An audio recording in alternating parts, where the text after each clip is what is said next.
this descent to madness. Come and save us, catch us before we fall. Riding home, riding home, riding home. Don't lose hope. Like broken angels, wingless, cast from heaven's gates. We only fly when falling, falling far from grace. Our lives a message in a bottle cast to sea. Quick to their ends, our candles burn until we're free. In the rain, to line and darkness fade. Yes, time circles endlessly. All things change, drawn to the flame, to rise from the ashes to begin. We first must see the end. One brings shadow, one brings light. Two tone echoes tumbling through time. Restore wasted, ten cast aside. Oh, no, no, no end inside. One brings shadow, one brings light. Two tone echoes tumbling through time. Restore wasted, ten cast aside. Oh, no, no end inside. Rock of ages, we cast the first stone. In our cages, we know not what we need from there. Deep inside, we're nothing more than science and sinners. In the rain, to light and darkness fade. Yes, time circles endlessly. The hands of fate train ahead, right to the edge. All things change, drawn to the flame, to rise from the ashes. To begin, we first must see the end. Come to the end. All things change, drawn to the flame, to rise from the ashes. To begin, we first must see the end.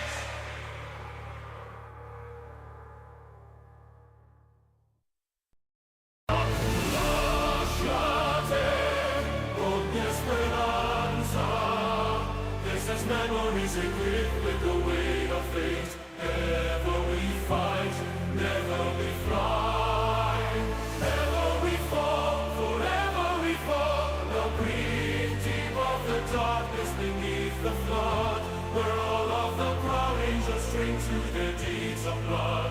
Their lives twisted and torn into dreams they're spun. Yet ever we still stand tall, invincible. Never we fall.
tears are painted in red. Deep inside we're nothing more than science and sinners.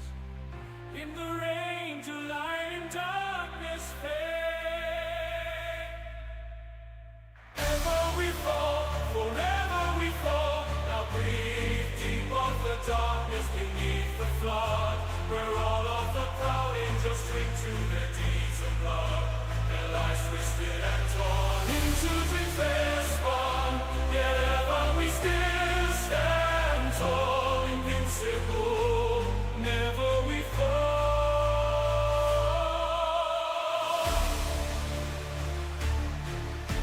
As time circles endlessly, the hands of fate train ahead. All things change, drawn to the flame, to rise from the ashes to begin. First must see the end. Authors of our faith orchestrate our fall from grace. For as players on the stage, our defiance drives us straight to the edge. A reflection in the glass, recollections of our past, swift as darkness, cold as ash, far beyond this dream of paradise lost. Ever we fall, forever we fall. Now breathe deep of the darkness beneath the flood, where all of the proud angels drink to their deeds of love, their lives twisted and torn into dreams they're spun. Yet ever we still stand tall, invincible, never we fall. For the dreams of home, for the lives we're owed, Zodiac the many, Zodiac the mighty, wake up, save us, come take us, come darkness come. Ah, Zodiac, hail Zodiac, on wings of faith you rise up through the night, our Lord Zodiac. Carry our hope into a perfect world, let the chorus of hope take hold. Forever we fall.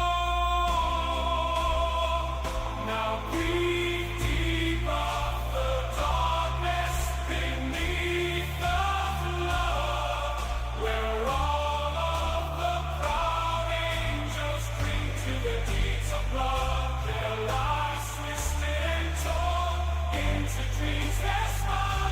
Yet ever we still stand tall, invincible, never we fall.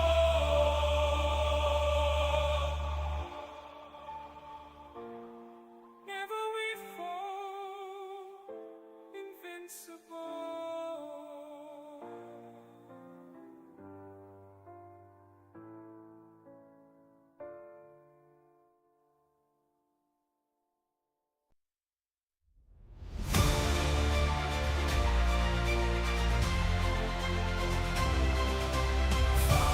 Child, bastard, and beast, oh Lord, stand first to the feast. Come claim if you're able a spot at this table, mild and meek, down on your knees. For hide and seek, it's time that we feed. Your heart is racing, blood is running cold.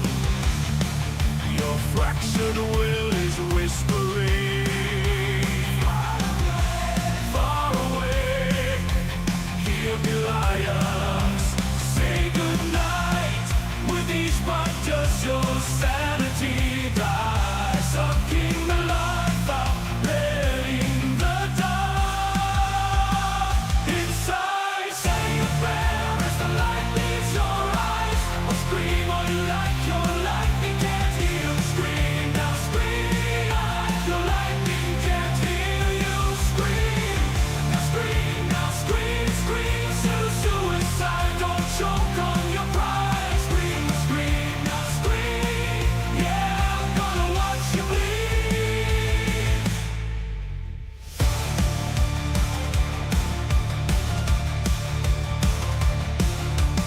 Lance and flame, how does it feel? You're bound as bait, those scars will not heal, no. Lost in suffering, drowning in your tears. Want someone somewhere, tell me. Go from here, liar. cause your sanity dies. Sucking the life out, letting the dark inside. Say a prayer as the light leaves your eyes, or scream all you like, your life, we can't hear you scream. Now scream out, the walls can't hear you. Dressed in rage inside my cage, almighty Buddha-Belsu, still bound to the flame that I bear, buried alive in the coffin of the hope I used to be. I'll scream all I like, cause we're all mad here.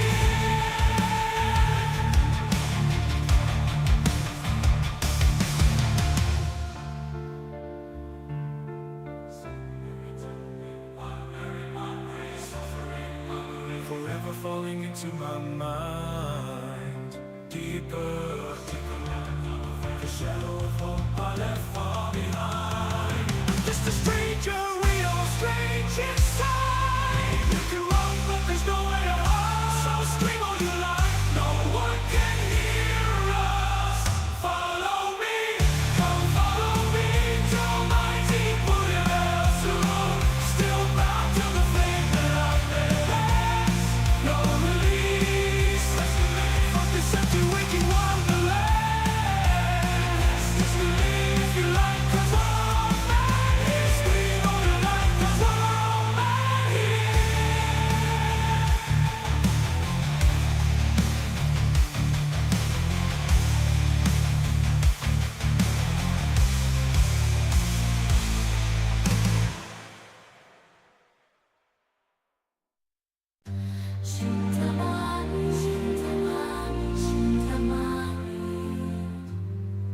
The sigh of the shifting sea, the kiss of the salt sweet breeze, the white of her silken dress stained in red, her memory fading fast, her mother sits, eyes downcast, a torn uniform in hand, farewells unsaid. That once a certainty, lost in grief, a daughter's desperate cries, unheard pleas, forsaken, beaten, tried, on her knees. A prayer passes from her lips into her soul, the goddess whispers.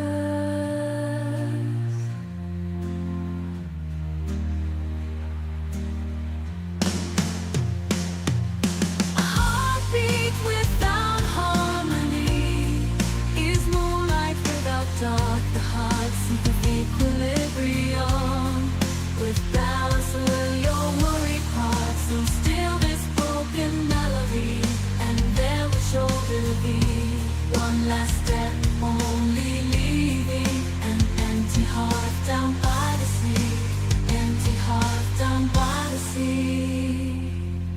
Shintamani, Shintamani, Shintamani, Shintamani.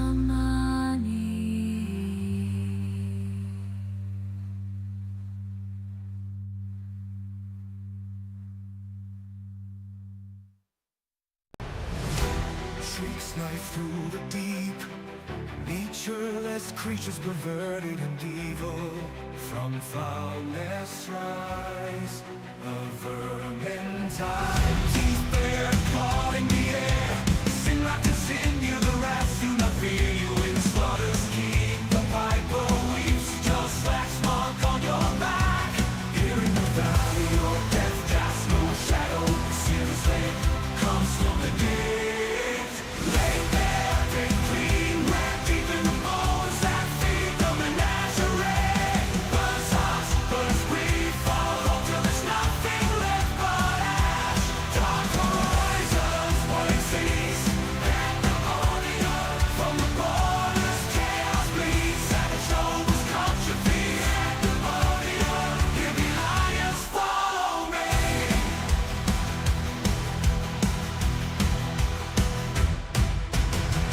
Dig in, pull back the skin, see what's inside you, the sickness that drives you, bleeding black, deep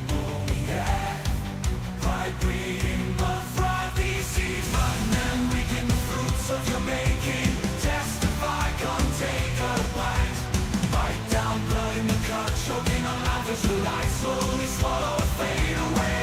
Or don't it fade, they bear dawn, going more mind till it shatters just like glass. Laid bare, been clean, read deep in the bones that feed your insanity. Unwind, but unfold your mind till it shatters just like glass. Dark horizons, boiling seas, Andamonia. From the borders, chaos bleeds, savage nobles count your feet. Andamonia, hear me lions, follow me. Come follow me to Pandemonia. Abandon all hope in Pandemonia. Pandemonia. Laid bare, been clean, read deep in the bones that feed the menagerie. Burns hot, burns green, for hope till there's nothing left but ash. Dark horizons, boiling seas, Andamonia. Hear me lions, follow me. Horizons, Pandemonia. Abandon all hope in Pandemonia. Pandemonia.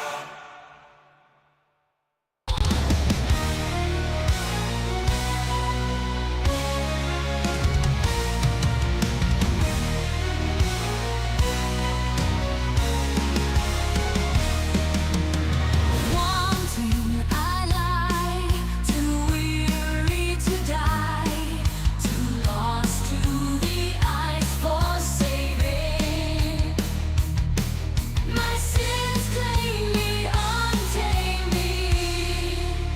Eyes wet with tears, her song in my ears. Broken, faded, how long have waited to open my wings? Turn the light on and let her in, won't you? Turn the light on, turn the light on. You never will miss you. Turn the light on, turn the light on. The pain won't end till you turn the light on. The soul longs for oblivion, oblivion. Falling too far for the fear to embrace me. A voice from the past screaming, there is no end. A slave to my fate, ever doomed to repeat this again and again and again and again. Falling too fast, no it won't overtake me. A voice from the past echoes loud like a drum. No more goodbyes, though my heart is still aching. Now open my eyes one more time, here I come. Reason resigned, dark seasons design. Spring's promise of sun is on it, when winter's way down on us. Visions in white, raw fury in flight, clear as diamond yet fragile as ice. My heart is racing. Turn the light on and let her in, won't you? Turn the light on, turn the light on. The pain won't end till you turn the light on. The soul longs for oblivion, oblivion. Falling too far for the fear to embrace me. A voice from the past screaming, there is no end. A slave to my fate, ever doomed to repeat this again and again and again and again and again. Falling too fast, but the fall will not break me. A voice from the past echoes loud like a drum. No more goodbyes, I am tired of waiting. Now open my eyes, one last time of waiting. Now open my eyes. Here I come.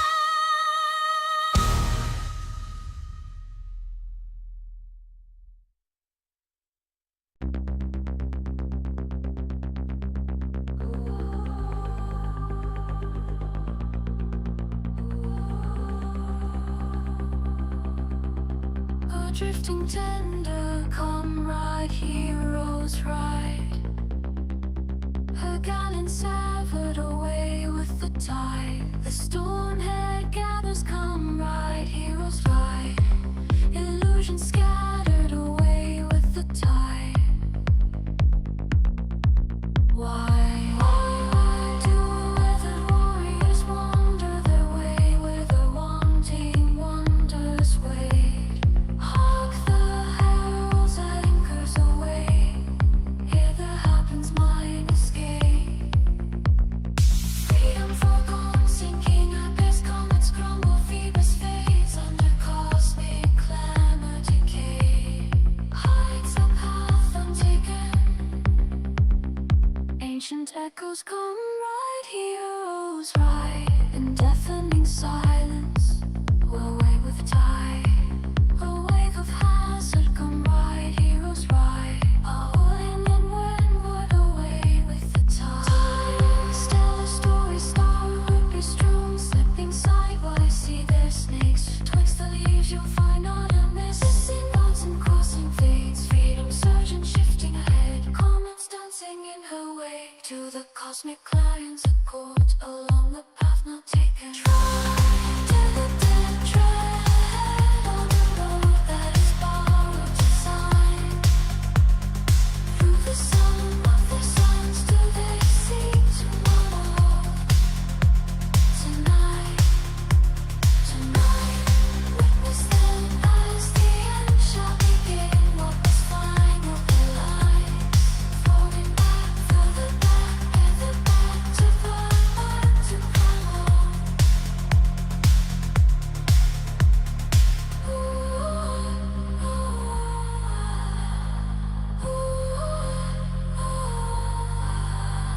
Come ride, heroes ride, ride with the tide. Come ride, heroes ride, so far from home, away with the tide. Come ride, heroes ride, so far from home, away with the tide. Come ride, heroes ride, to my final escape.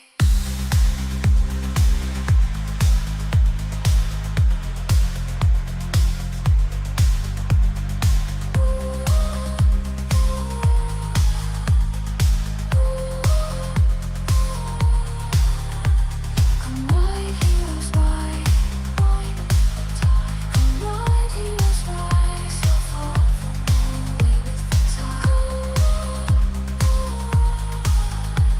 Come ride, heroes ride, so far from home, away with the tide. Come ride, heroes ride, to my final escape.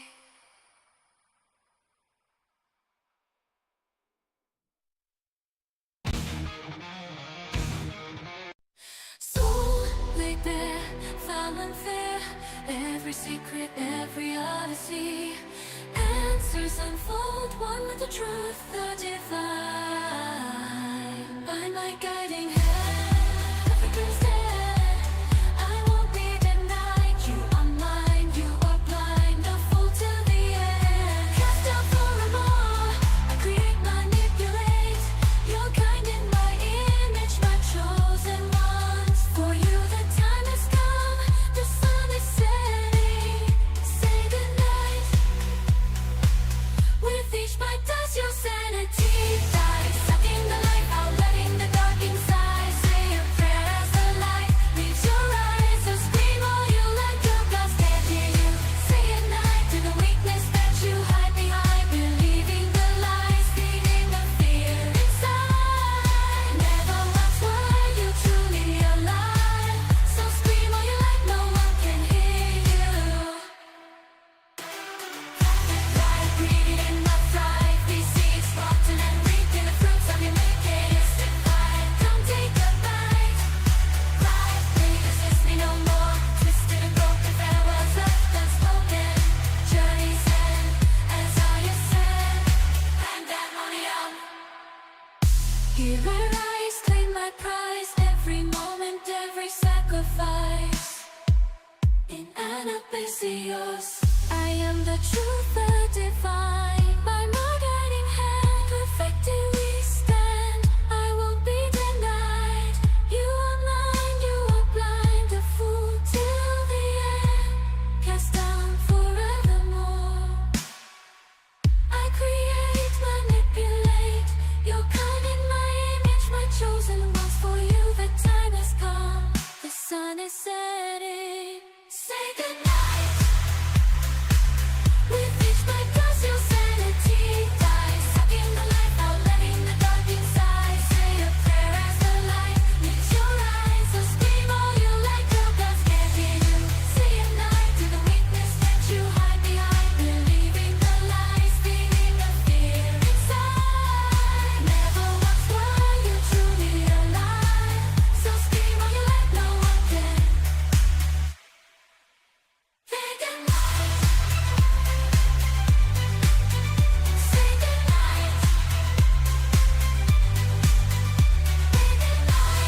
take a breath, there's nothing left. Now close my eyes for one last time and say goodbye.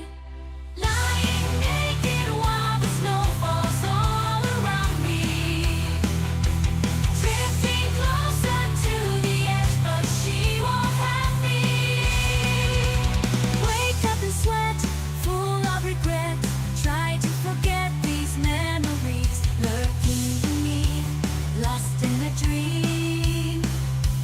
Unchosen paths, a broken past, forspoken wrath. The pain won't cease. I'll find no peace, no sweet release. Fragile creatures, we are taught to fear the reaper, ever running. We are dead before we meet her. These voices telling me let it go. I try and try, but I can't say no. This endless nightmare has just begun. My heart is dragging me down into oblivion.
Let me try that again because we were all muted.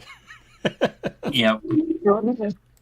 Hello and welcome everyone to this horrible time slot when no one is awake, including us. Yumi, thank you for being here. I know you just rolled out of bed as you were just talking about. I was just informed you moved to a new time slot. How dare you? No, we told everybody last week. Where have you been? Yeah, we did. We actually did. So, See how much I pay attention. It's okay. but it's fine. One would say that perhaps the talk of the ultimate sense of Ayumi made him get out of bed and join us. Yes, Ultima senses were tingling. Hmm. Yes. It was a major discussion point yesterday when we were talking about what we were going to do today on Anabaesios. And then the topic about what you guys would end with. And I'm like, well, maybe you guys can just sing Ultima's praises. And I'm like, well, maybe I should join because I'm the guy who knows the most about it and will probably go on a tangent about it. So from there, I pretty much converted Shadow Meowth to my The Church theories. of Ultima. Yeah, the Church of Ultima. So listen, I've been a long time Evilist fan, and when I say long, my first Final Fantasy was Final Fantasy Tactics Advance. Even though in that game's there's not exactly the Tactics Ultima, but we still have Esper Ultima. Anyways, Yep. so Evilist to me, of course, this is not an episode to discuss Evilist per se, but to a degree, I suppose you can link them. Yeah, so Evilist to me, before I went into some other titles, well, maybe still my personal favorites, but Evilist to me is the world, like when people say Final Fantasy world building or Final Fantasy world setting, Evilist is what comes to me first to mind. Like there's no competition there. Evilist is the best and most interesting world building of Final Fantasy to me.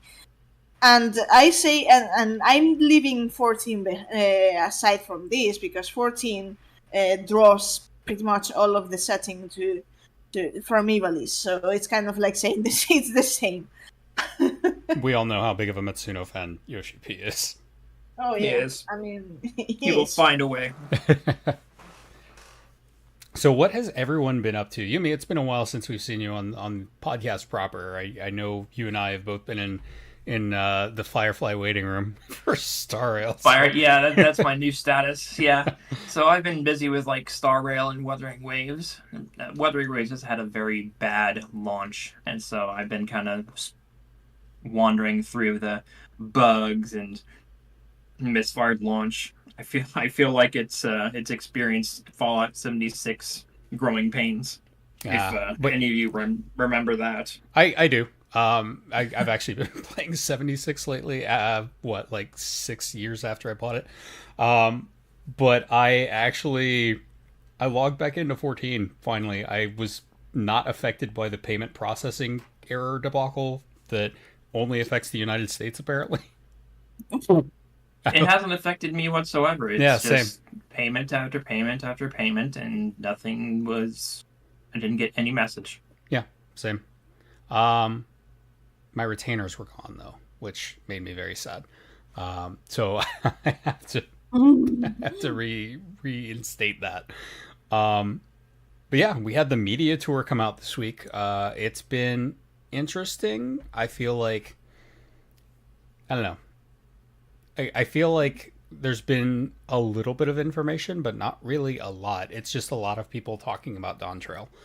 A lot of classes were kind of We got the overview on a lot of classes. There was some material on like the areas that were curious enough, like the mural paintings and the giant scar in the side of the mountain.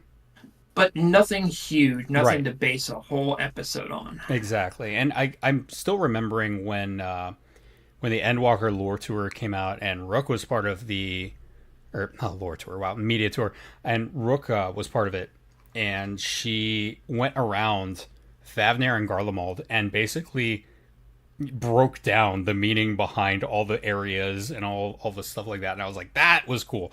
And that's kind of what I was hoping for this one, but I know that they were very, very tight-lipped.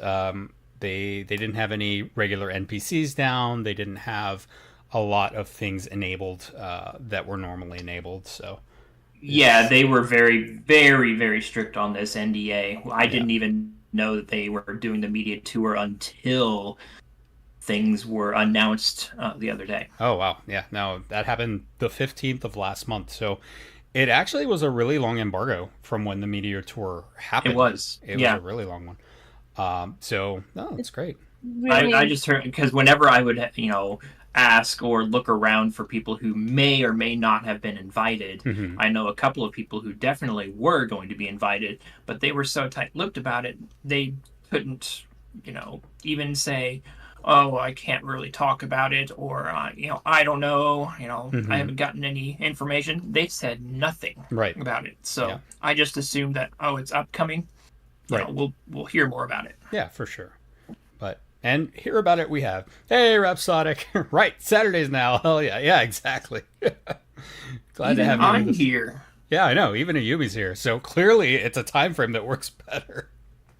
Except that I don't think any of us are usually awake right now, including Meowth. Yeah.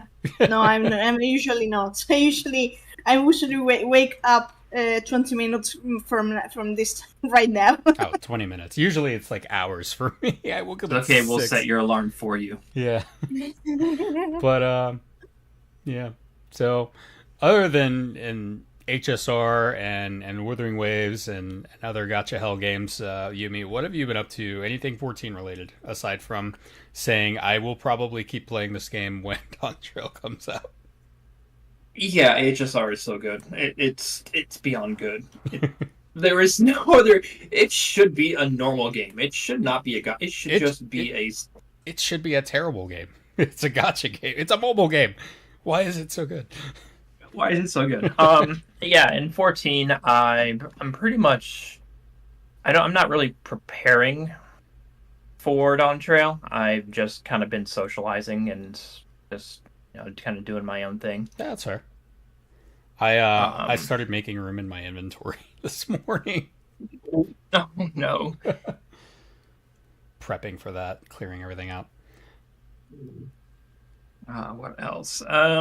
Yeah, I haven't really been doing much else. Just kind of wandering around, socializing, and And that's predominantly what people do before the expansions. So it's been a really yep. long lull this time since, 5.5. So there's been, I don't know, a I drought. mean, with a person like me who cares about the lore of their character Mhm. and like preserving like their story going into Dawn Trail and everything. It's just primarily me kind of setting up what I want to do for the continuation of my character Mhm. into Dawn Trail. Like where would she go? Where would Ayumi go? In relation to what the Wall's journey is. Right. So why would Ayumi go into Dawn Trail? Why would Ayumi travel to Tyrell? What would be her purpose Yeah. doing that? So that's kind of what I've been doing, more than just just kind of socializing for the heck of it. Right. Yeah. I've been thinking a lot about that, and I was actually really excited that we got New World because my character Pylea, she's actually from New World, so it's kind of like she's going home. Nice. So I was Riding home. you stop. But it's just been kind of surreal for me because it's just like, okay, I wrote this story for her like in Stormblood that, oh yeah, she's from Tyrell. It wasn't called Tyrell back then. It was Mukra, or no, Mamuk. Sorry. And then now it's like getting to actually see that in the game is pretty excited. Yeah, it's been such a Rhapsodic says that has been such a hard time considering how heavy Endwalker was on our Warrior of Light. Yeah, for sure. I'm so glad I didn't write Ayumi to be the Wall. It leaves me such freedom to Same. do whatever the fuck I want. Same. I'm not tied down by MSQ. Yeah. I am tied by MSQ, and I don't know how many expansions I may have to wait, but my Warrior of Light is from Mercedia, so There you go. Hey, you'll get another expansion. Hopefully you'll get a full expansion and not a split one. We're gonna do Mericidia and somewhere else. I mean, fair. So, Anabaesios. Yes. So we started talking, or last we talked about Pandemonium was episode 105. So it's been about 4 weeks since we talked about it last, and we're finally gonna go into it and wrap it up. We had talked about how the progression of Pandemonium as a whole follows the Divine Comedy, and Anabaesios, which is the third tier, is no different. We start with Kyokudos, which is the frozen lake in the final circle of hell, and every boss has a theme. Kyokudos is heresy, which is very apparent, seeing as how it goes into the live stream and just starts sucking up souls, which is abhorrent and very, very much blasphemy and heresy, I would think, as it devours souls in the ethereal sea. Yeah, and there's the backdrop. I mean, of course, it's not exactly a tree, but you can kind of make up the shape of the tree, and yeah, it's kind of. The thing is we still don't have a tree of life yet, as in Etheris, but Just wait till yeah. Tyrell. We will almost definitely get one in Tyrell. Absolutely. There's mention of the world tree in Mercedia in Sephiroth, the Sephiroth bit of lore there, or the beliefs of the tree people of Mercedia. But if we are heading into Final Fantasy IX territory, I wouldn't be surprised that there's an Ifa tree in Integral. Yep, But I that's agree. a discussion for when we have more information on that. And But yeah, we got yeah. that's really what I'm expecting, especially with the heavy 9 influence that we're seeing, is seeing a lot more elements like the Leha tree and all that, even if it's not on the Yeah. map. No, it doesn't really need to be on the map, and it could be an entirely different thing that's not even a tree, but works the same as the IFA tree. Right. It's like the same, like it's like the same with some other locations in that we've been revealed on Tural, that even if they don't look exactly the same, you can trace them to certain 9 locations. Right. Anyways, this is like, I suppose this could be better saved for the launch trailer. Which we'll be getting within the next, well, not week, but maybe It's when 2 is it? weeks. So it'll come out on the 18th. Mhm. So we have a little under 2 weeks to the launch trailer. Yep. Fantasy Texas. What? No, Rhapsodic. Oh. Final Fantasy Texas. Oh. Now I'm just reminded of that meme where there's guys in the background of the mountains, just kind of semi-translucent, just shouting. Texas. Oh God. So basically, we defeat the thing, the Cocytus. Yep. And then Athena makes her appearance. And Best mom, by the way. Yeah, of course. So Athena comes up and she's like,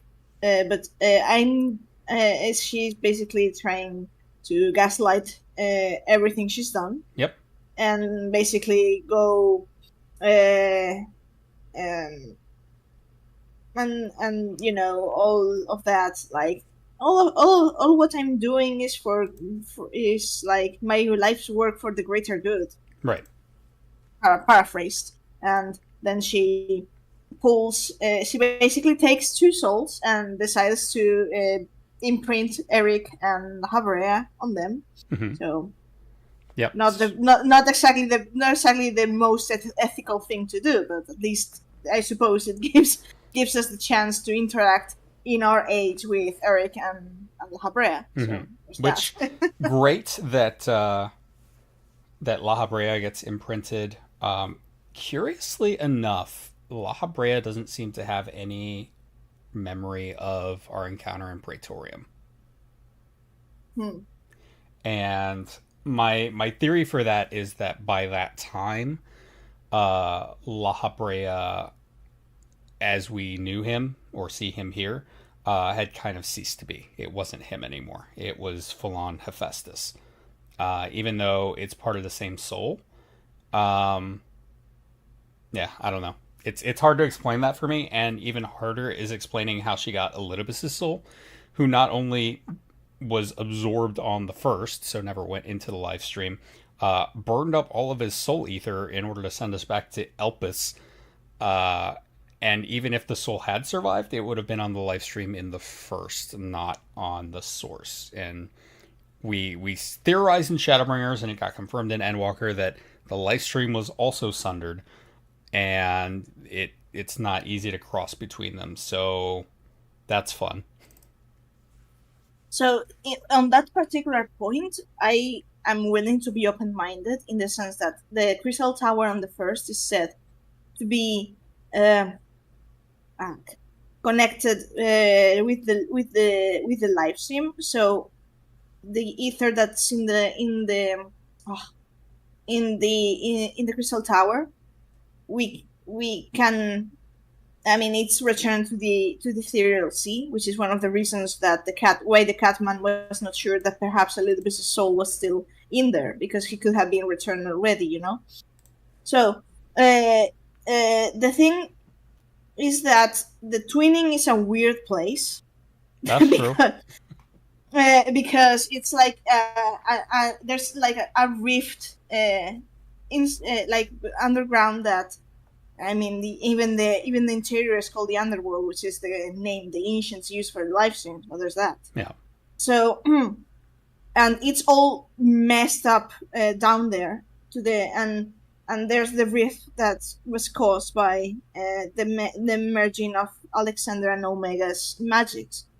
So it could be it could be a possibility that the twinning is kind of like an intersection that could have led to Elizabeth's soul going to the source. I of course this is just theory. We don't know, and it can be a bit messy. The other theories are that Athena as a theos may have enough power to reach through the reflections of the shards, plus 6.4, which is the patch which was the Anabaesios was released, Mhm. and my memories of MSQ are quite foggy. I kind of blaze through 6.4 MSQ, but I've been revising some people's comments on MSQ, and apparently there was a statement that without Heidelin's influence, the shards are naturally growing closer to the source because there's no longer the stasis that would keep them separated. So if this is true, then perhaps the live streams of the shard and the source have been growing also closer, maybe allowing to be easier to reach out, if it makes sense. And if not, I mean, there's always the last explanation that perhaps Heidelin may have taken Elizabeth's soul and brought, like, after he used the time travel magic. But I don't really think that's the case. It could be. I mean, for me, that's the only plausible explanation, because that's what she did with Minfilia and Emmett Silk. And so even though she never mentions it, she's like, hey, I'm going to bring Elizabeth back too. Even though it's never mentioned. So that's just pure speculation. Like there's no confirmation for any of it. That's fair. Or any explanation for any of it. It's just kind of like, here's his soul that was supposed to be, gone. Not that I'm complaining. It was great to see him in his modern incarnation. But again, they were both kind of reset back to their post or pre-sundering selves, as opposed to the ones that we actually knew and loved. So, yeah. But anyway, after Cocytus, we get Pandemonium, the boss. So the prison is actually given life and just starts rampaging, which is funny because Pandemonium is analogous to the 7th level of hell, which is violence. And then it just reminds me of White Stone Black, We'll get to that. Yeah. Because that triggered me when that song came about. Yeah. And it, even though it didn't mean exactly what I meant, what I thought about when people tried to interpret the lyrics right away, it still was like, oh, all right. Yeah. As far as Pandemonium, the boss goes, I don't really have a whole lot to say other than it's extremely creepy and spider-like, and I hate it. That's fair. Yep. And then we go to Themis, which this made my mind go burr a lot. So Themis is the 8th circle of hell for fraud. So this is not the real Themis. This is a recreation of Themis Athena or herself creates. And Themis really fits the theme of fraud here, as he is neither the real Themis or able to act outside of accordance with Athena's wishes. And this is very, very reminiscent. Well, not so much act outside of accordance with Athena's wishes, but he's basically a puppet. And it's there's a lot of hope from Lightning Returns here. A lot of it. So you have the soul inserted into a reformed body that is, while not entirely being controlled, definitely being monitored and heavily influenced. And then once Athena's kind of done with him, she's like, okay, you can go. And just kind of tries to unalive him again. But through the power of bullshit and ether, we stabilize his form and allow him to proceed, which also somehow frees him from his servitude to Athena. So, for the record, this is aside from how proud I am now, I was also proud in the sense that, like I said, I kind of blazed a bit through 6.4. Because it was like this really burn out point for me. I know. I was like, Meowth, you have to play this right now. Yeah, and I was kind of brain dead the moment I played through Pandemonium that this actually I didn't catch, and I was like, what exactly was the? And Cobb was like, this, and I'm like, oh, but I mean, I always said that. This whole thing started with Elidibus in 5.3 when I started to see the references to hope in the Indian standard. Then I was hesitant to make the same claim, so to speak, as to Emet-Selch. But then came La Habrea, which is almost a 1-to-1 in terms of the sundering of the soul. Mm-hmm. And then is when I was like, maybe I have to look further and try to see the final link that connects hope to Emet-Selch. But it wasn't Emet-Selch. No, I mean there are elements. I think you guys skipped over an important point. What? The cutscene in between Yes. fighting Pandemonium Let's talk about it. and Themis, because something was mentioned there I flipped everything upside down. I dare say that we weren't skipping that. We were like trying to go through the story, and then we go into the ultimate rabbit hole. But if you want, That's fine. We'll continue, but we'll come back to that. Yeah. Don't worry about that. So, anyways, Themis. So we're gonna go on a tangent. Oh, yes. Oh, absolutely.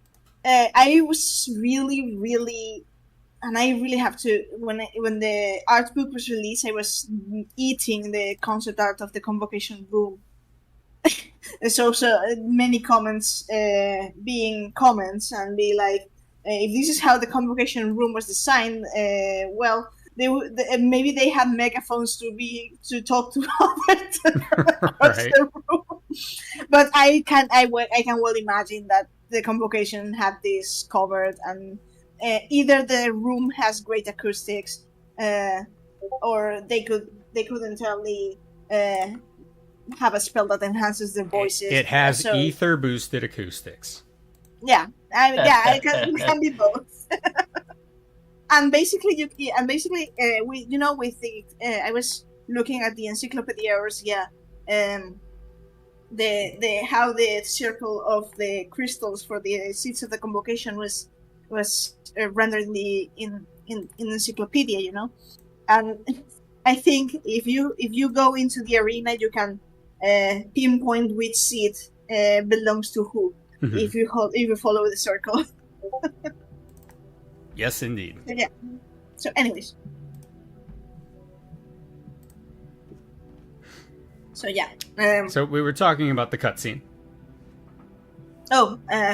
Okay. Were we fine. going back to that cutscene, or do we want to go into the fourth tier? We can go into the fourth tier of treachery, but I do want to make one more analogy to Themis being hope, which is when we meet Elidibus. He is a full-grown man, and here we have his body reconstructed as his ancient self, which is much younger.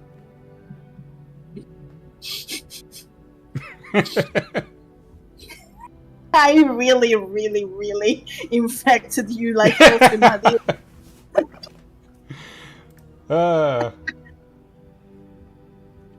Okay, No, now we can talk about Athena, who was the chief keyword of Pandemonium until she died. And she represents the ninth circle of hell, which is treachery or betrayal, because that's exactly what she did to the ancients. And Yeah. La Brea and her son and everybody. Um, yeah, she was brilliant. She was crazy. And she was, yeah, fucking nuts. To put it lightly. Yeah. Um, so Athena. So one thing from like we were. I mean, this is like the really basic level meta of Athena's fight. Mhm. All her attacks are based on unproven or disproven theories, like superstring theory, Gaia-Okos, I mean, geocentrism. Now, are we talking about the Savage version, or are we talking about the regular version? Because I believe the regular version Regular version has the same Same ones. same, probably lesser, but still the same theme, basically disproven or unproven theories. Okay, I gave you guys the which ones they are, so you can go over them if you want. hmm and yeah, lots of her attacks are related to. There's a lot of her attacks related to the soul. She is, of course, throughout this final tier, Athena is shown to be real interested in the warrior of light soul, Hmm. and well, we should be back to that when it comes to evil stuff.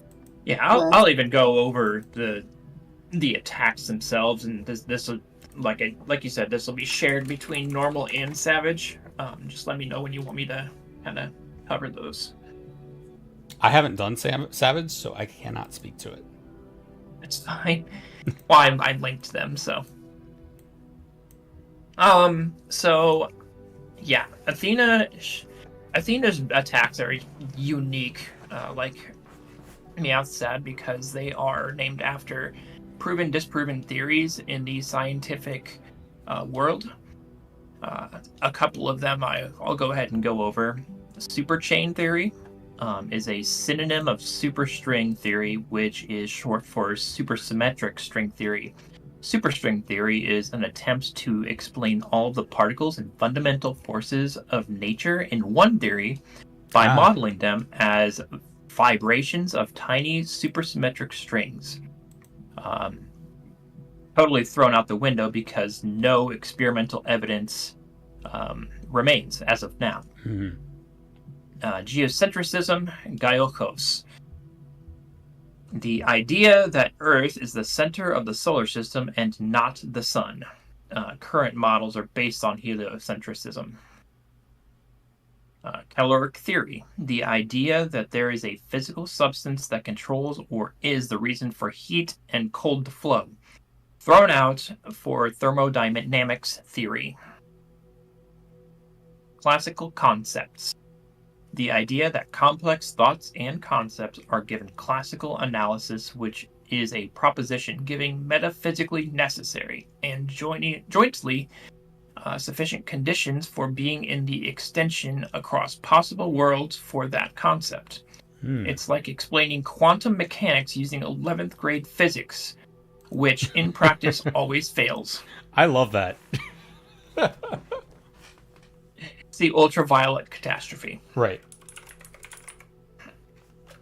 Ekpyrosis. The idea that there was never a beginning or an end, assuming it's about the universe, leading to a cyclical rebirth universe. It's not really outdated nor disproven. Okay. Pangenesis, a disproven hypothetical mechanism of heredity in which the cells throw off particles that collect in the reproductive products or in buds, so that the egg or bud contains particles from all parts of the parent. It was disproven by doing blood transfusions in different types of rabbits, causing no changes in young. Palladian, meaning wise or learned. And then once you get to Pallas Athena is basically what we're talking about. Paladin or Pallas Athena is for final form, so it's based off of that term. Her final attack, Ignorabimus, is shorthand Latin for ignoramus. Et ignorabimus, we do not know and will not know, representing the idea that scientific knowledge is limited, contradictory and ungodlike of her for someone who is a god of wisdom and knowledge.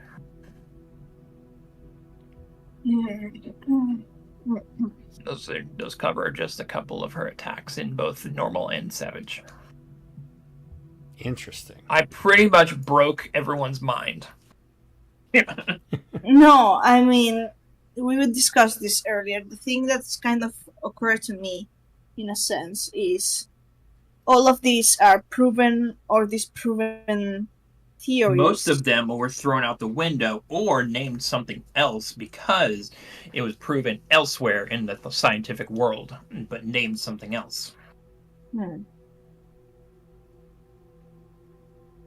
And it makes me think, because all of these theories have...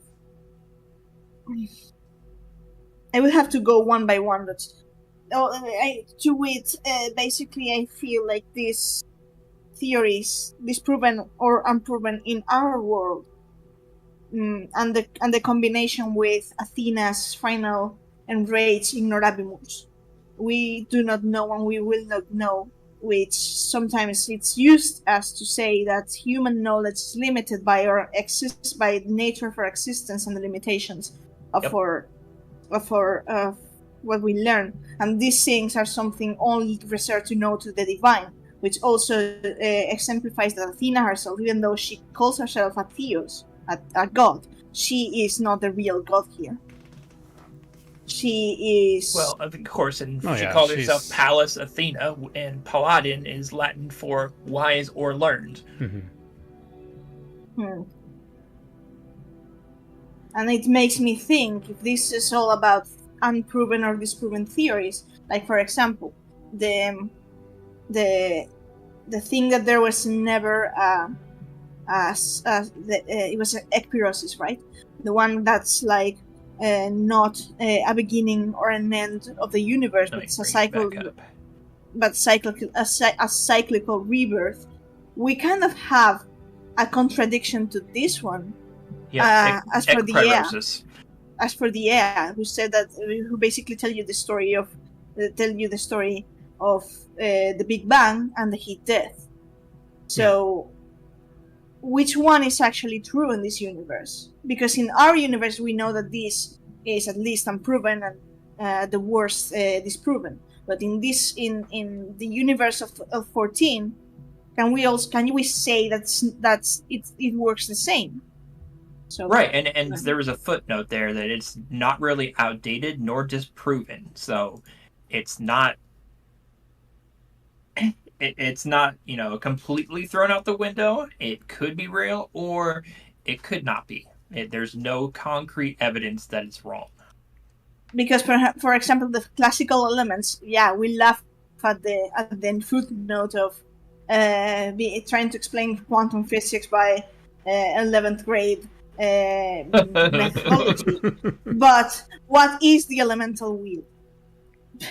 Yeah.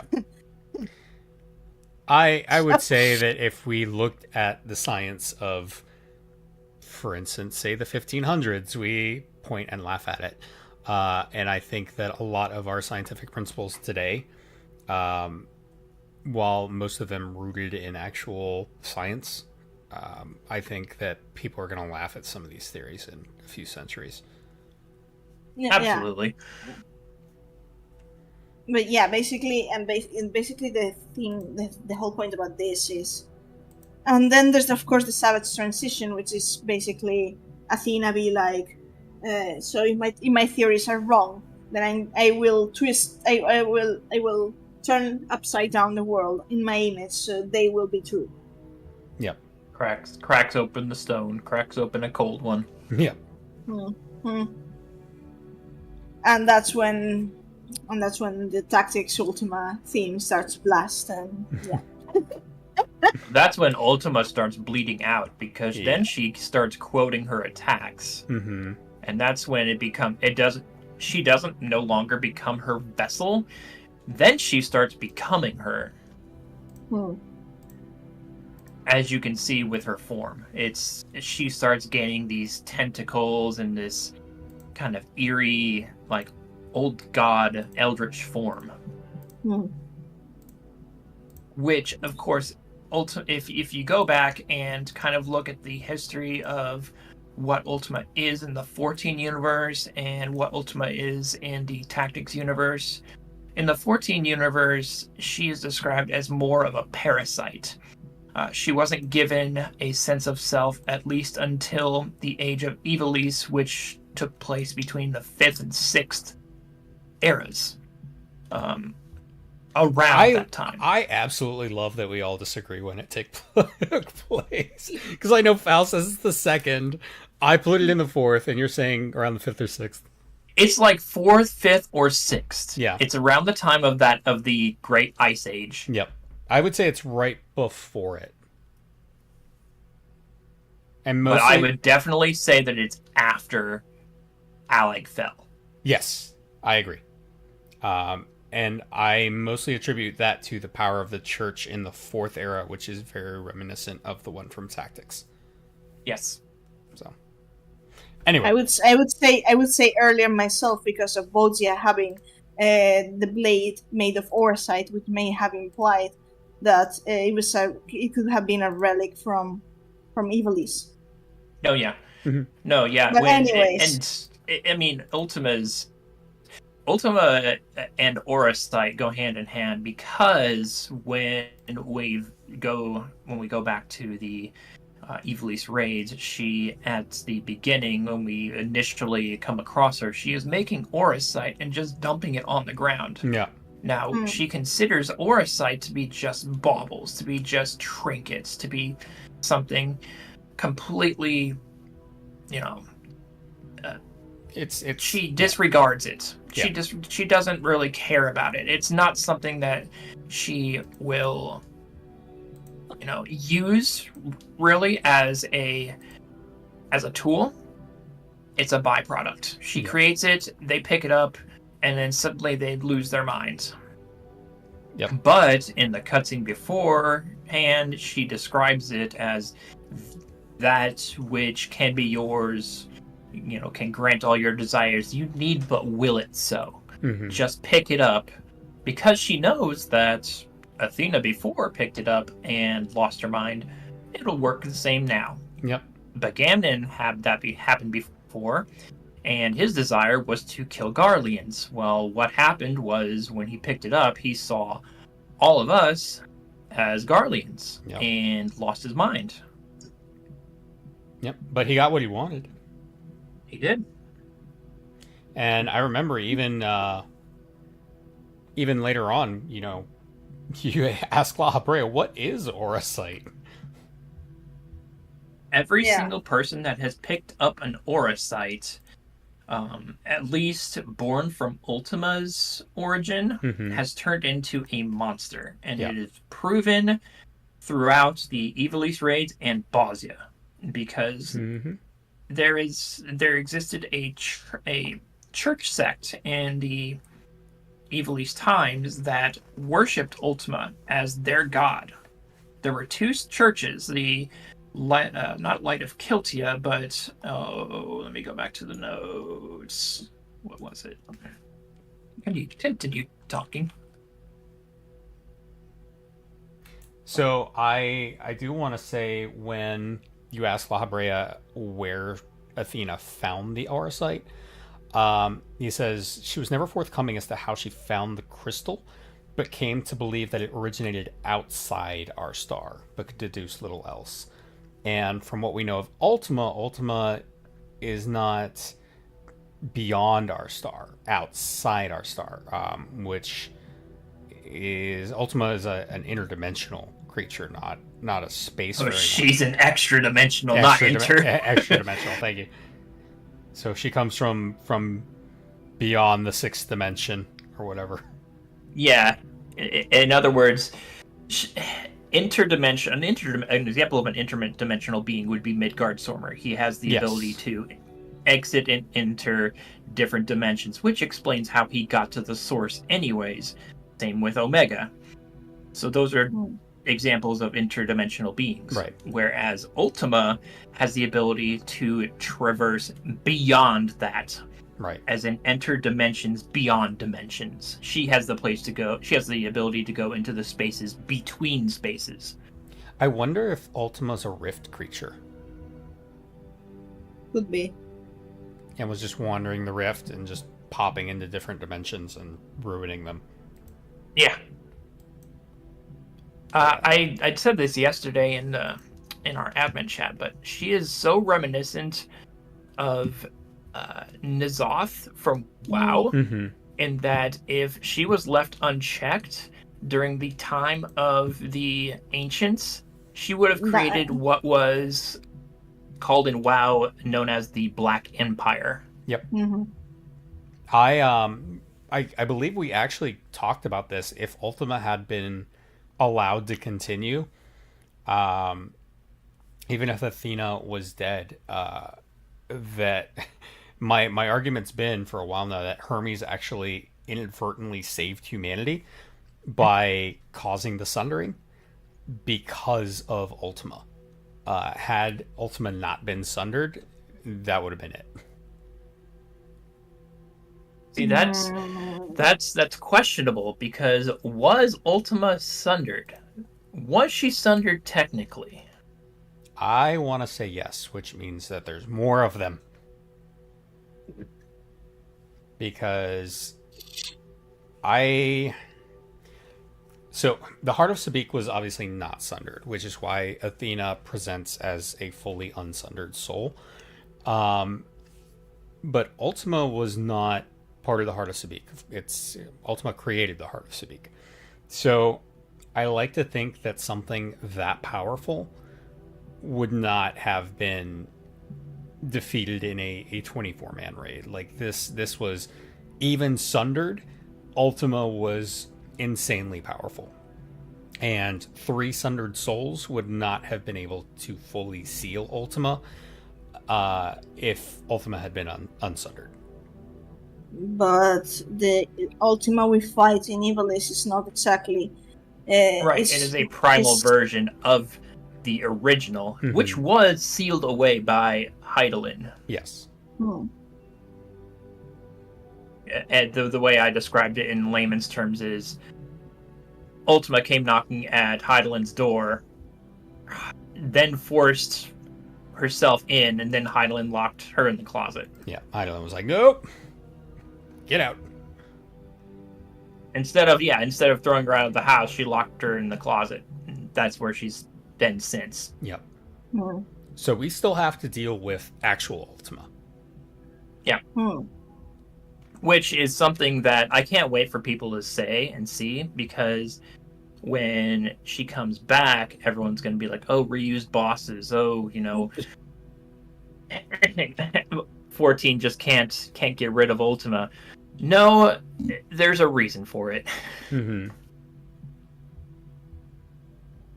Yeah, and it really makes me think of 16 Ultima. Oh God, yeah.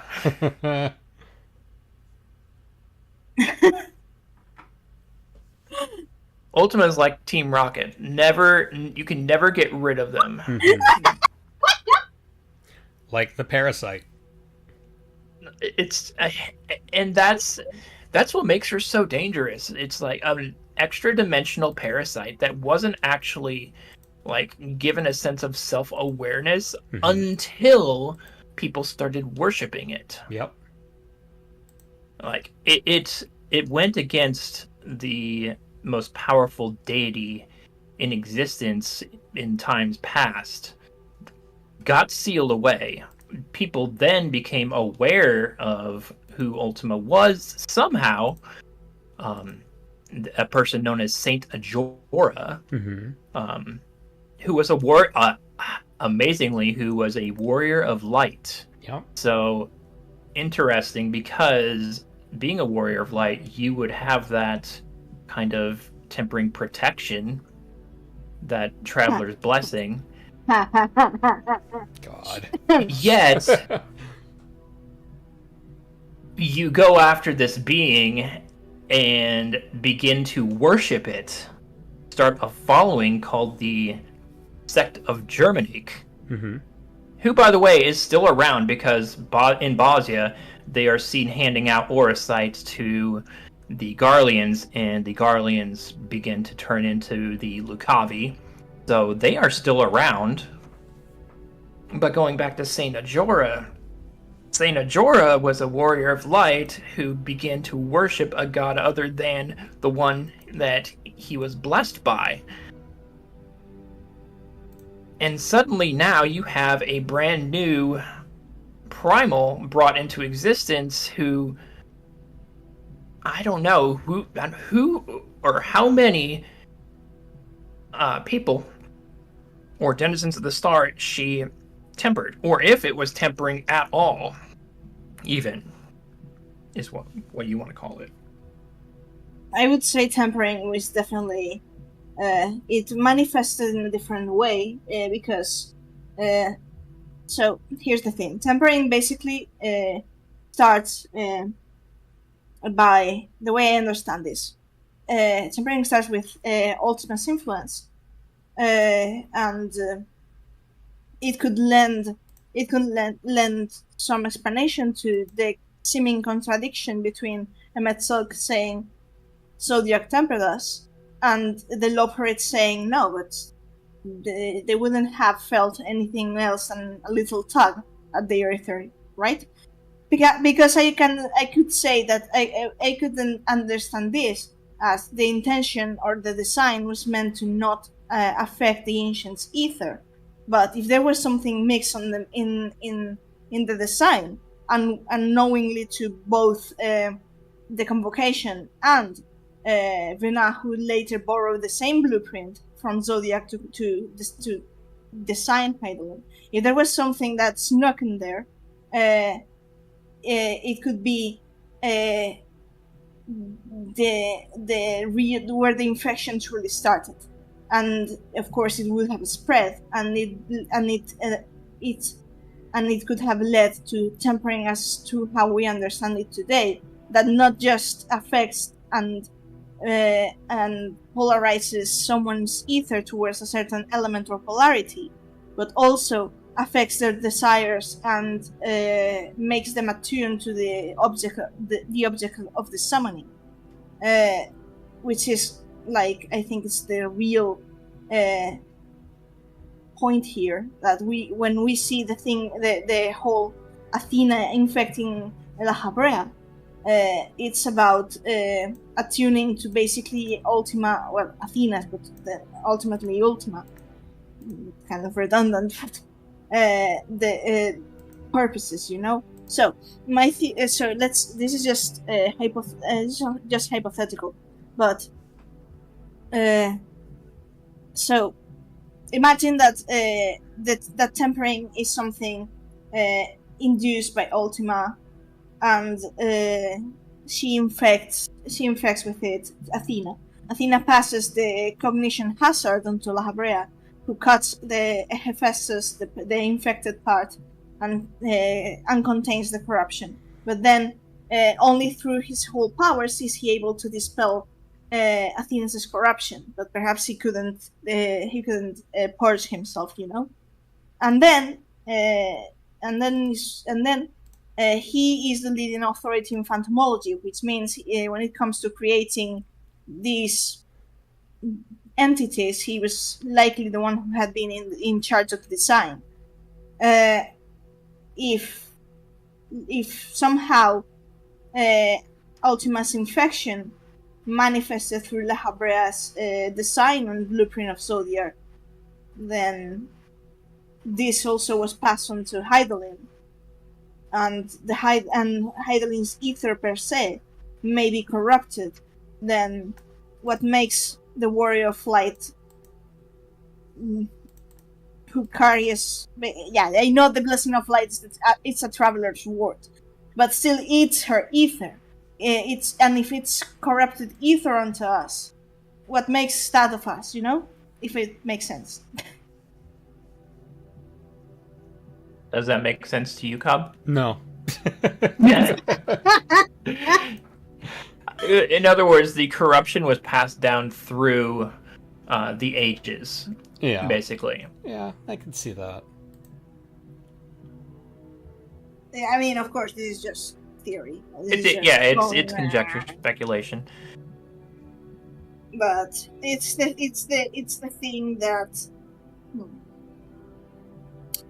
So one of the reasons that make me doubt the Blessing of Light's effectiveness as shielding from tempering, quote unquote, is the fact that, for example, Saint Jorah is one example, and so he was a warrior of light, and still he fell into Ultima's influence. That's the wildest thing, isn't it? He was a warrior of light, yet he still fell to corruption by another being. But the reason being is because Ultima is not born of this star. We were blessed by Hydaelyn to be protected against threats from this star, from Aetheri's born threats, not extra-dimensional beings outside our own planet. And the ancients are supposed to have the full version of the Echo, which is just the power they have, and still Lahabrea and Athena were infected by it. So there's that, Yep. But yeah, it's kind of still like I think of all of this, and I'm still wondering why Divalis raids are not yet mandatory. I mean, after Pandemonium, it's like, oh, it should be, because there is so much you will take away from the raids, and be like, because then you have an understanding of what Oracite does, who Ultima is, what her origins were. So, and I love what's your that I remember Yoshi P saying that whatever the new threat was going to be in this arc after Hydaelyn and Zodiark is going to be worse. And as far as the game is concerned, the only thing I can think of that's worse is Ultima. And a lot of that is because, like you said, this isn't something that corrupts the soul per se in the same way. It does corrupt the soul, but it also corrupts the mind. And it's not a corrupt, like, Ultima doesn't force anyone to do anything. It just offers people what they want, and it twists those desires. Yeah. And that's the same thing that we saw, like you said, in the Evilise raids. It's the same thing Athena did to Themis. Themis wanted to know what our nature was, and Athena used Ultima's power to amplify that to 11, and that made Themis really want to fight us. And he was like, let's fight, because I want to measure myself against you. And I think that's part of what makes Ultima so insidious, is it's not just I'm going to control you, it's I'm going to give you everything you want, and you're willingly going to let me control you. That could be a really interesting inversion of the Endsinger. The Endsinger is basically nihilism and despair. You don't hope for anything. You don't wish for anything. It's the nothingness. Right, and then we get Xenos, which is like, you're dumb.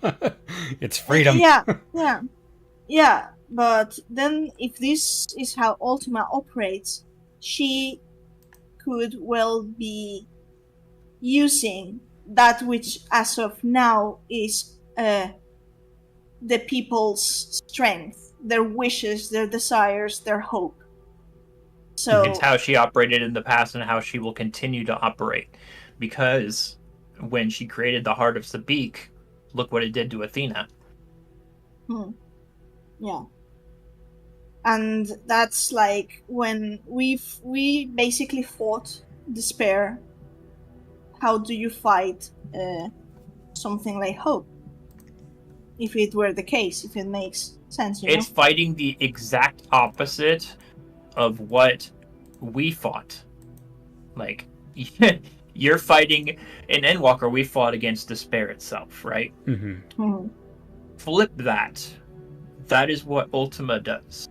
Yep. You're fighting against hope. You're fighting against practically the light, which is interesting and canonical because Ultima is associated as the Lucavi of light. And again, just Yeah. because something is light in this game does not mean it's good. Shadowbringers. Exactly. And it makes me wonder and kind of wish for not a full arc, but a side story where we are possibly under Ultima's influence and what we think we are doing is not what we are doing. I want that. I want that so bad. Imagine in Dawn Trail if it's like, oh, we have to go to this dungeon and kill this thing, and then we go there, we run through the dungeon, we kill the thing, and then the Sirens are like, what did you do? If we were under your influence, it would just be the Black Empire, because no one on Aetheres is able to stop us. Yeah. And like, I just imagine running the dungeon, and then at the end of the dungeon, everyone's like, what did you do? And it wasn't a dungeon at all. It was like, I don't know, an orphanage or something. It's like something horrible. It would just be Rathian, the first boss of Nyalotha. And I just think that would be awesome, is if we weren't being controlled, but our perception was so twisted that we thought we were doing the right thing. And I think that's the same thing that happened with Athena, because she saw the ancients as imperfect, and that any true god that saw humanity as it was would hammer out the flaws and make something greater out of them. And then she encountered what she perceived to be a god in Ultima and was like, oh, how should I fix us? And Ultima said, do this, which wasn't necessarily really what Ultima thought, but it amplified what Athena thought. Yep. And so she acted on that. God's powers, and that's the funny thing, because now Ultima is aware. Remember what she says in the Evil East raids? I am the only god. She was aware of what was on Aetheres in the past. Right. She is aware of how many people worship her. Yep. She is aware of the other gods on Aetheres, like Hydaelyn, and let's say she's aware of the 12, for instance, too. Which all of them are forces. They're not real gods. Like, not even the 12. The 12 are just etherical constructs. But that are influenced by people's prayers.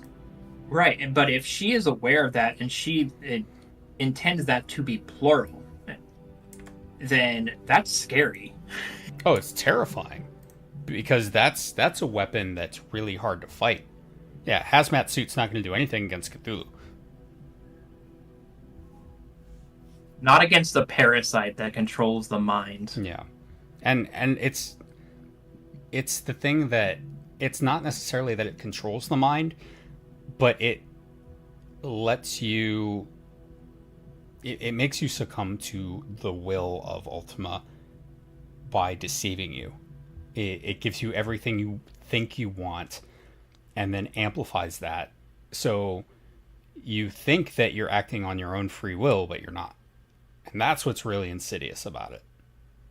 And You know what you just remind me? You just reminded me of Shadowbringer's lyrics. Heaven's banquet, leavened with lies, sating, honor, envy, and pride. I mean, it's literally Yulmore 2.0 all over again. I mean, yeah, I know, but it's just kind of. I had a flash in that moment in like, oh, you know. Yeah. Absolutely. But yeah. So the thing is, now that we're back on this, what Athena did and what she believes about a deity, can we please talk about the not the character per se, but the hypocrisy of the fandom when it comes to, because what Athena is exposing her here, that's basically what Vena did. So Not wrong. that, like, the only difference to me between Athena's reasoning and Vena is the core motivation. Athena was capital S sociopath. Vena did what she did because she believed it was for the greater good. And then again, of course, For the good of the colony. Yeah, no, I think both of them thought it was a greater good thing. I think that Athena also thought she was acting in the best interests of humanity. I think they had the exact same motivation. I just think they had different drivers. Whereas Athena was influenced by Ultima, Vana was influenced by her knowledge of the future.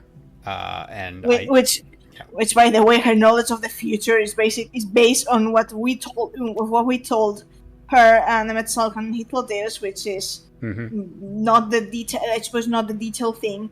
And basically, wasn't that in one Q&A that basically they answered that Vena's action was spurred by paranoia over Meteon's report, and especially the plenty of which she had only heard 2 lines. So it's kind of, yeah.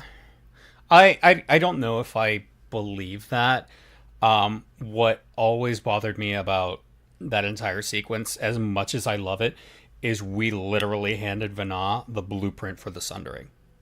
We were like, this is what the world looks like. This is our ethereal signature. Just by existing, she knows what the aether of a sundered person looks like. And then she can mimic that as best she can. Yeah, and so it was like, just by us being there, she can see it. Yeah, the Warrior of Light, in a sense, is the reason of the Sundering. And that's a sobering thought. Yeah. Had Vana not known the truth that we brought her, then she would have acquiesced to the Convocation's plan. The thing that the outlier here is Asm, as always. Of course, but that goes back to my theory that Asm, as Vana's successor, is just a future version of us that goes back in time, that's fully rejoined. Because, and I hated it. I was like, it can't happen because the 13th is still a shithole that can't be rejoined. And then we started fixing it, and I was like, God damn it! And now we have Galbez's Memoria, not shitty Galbez, like actual Galbez, who was 95% a version of us back in the past, and so we have Galbez's soul that we can eat whenever we want and become 10/14 rejoined. Oh my god. It just tastes like a box of Cheez-Its. I am just... I see it coming together, and I'm just... Yeah, like I don't want to say it's like a train wreck, but I can't look away, and I see it happening, and there's nothing I can do about it. And so I'm just watching it, and I'm like, I don't want this to happen, because I don't want that to be the actual final direction of the game, where it's just a giant fucking time loop. But I will not deny that I would absolutely love an expansion where it's like Final Fantasy 11. As hear me out, where you have your zones, and I know we're missing all the people who want to talk about 11 right now, but we're going to talk about 11 right now. We have the zones, and then we have past versions of those zones. And I think it would be awesome if we had something like that, but it's here's the world as it is now, how we have an ARR and beyond, and then the unsundered version of that zone. And then we just wander the world as Asm. That would be cool. No! I mean, yes, but no! as cool as that is, like, that's something I never want to see. And I hope to God that they never ever show Asm. And I'm sorry, this is just way off topic, but I just am very passionate about this particular topic. I mean, it makes complete sense to me to mention Asm related to Ultima, because all the hints point that Ultima is really interested in the Warrior of Light to use them as a vessel. Mm-hmm. And then there's she used Alma to get to us. Yeah. She used Alma to invite us to Orban. Yeah, that was her true intention. She was interested in us because we had the same blessing as Ajora, who brought her into this world. And, of course, Alma, who doesn't have anything like that, used her as a vessel in order to goad us to get us closer to Orban so that she could possess us. Yeah. Didn't work out quite as well as she thought it would. But that line during when she's in the final battle with her, when she's brought down, I think it's 20%. She quotes tactics, something that she tells Ramsa. What's in this time she tells that to us. I see it now in you, the blood of my vanquisher in times past. Yep. It makes me think if Asm in times past, the first Asm, may have been the one who led the Zodiac Braves, maybe the original convocation. I actually Ultima have an Undercover. answer to that. Ooh. Zodiac Braves. Pull out that ARR request. Ajora was the first of the Zodiac Braves, actually. Oh, snap. So, Ajora was the first of the Zodiac Braves and was cast out because he summoned Ultima, and of course they were in a war. They were in a 20-year war with the what were they called? 20-year struggle against the Holy Edoran Empire, and sunk the capital city of Milan. During Ultima's summoning, Milan was sunk. The whole capital city of Milan was sunk. And because that happened, the rest of the Zodiac Braves decried it, claiming that Ajora had summoned a demon to do the deed. mm-hmm. And it was only after that Ultima was summoned away, or that was sealed away by Hydaelyn.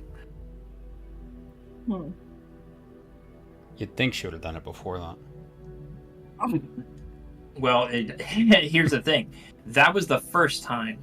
Later, during the War of the Lions, she awoke again, and then began to spread her influence by the use of Orosite and the resulting Lucavi that happened. Well, that was the primal Ultima, though. Mm-hmm.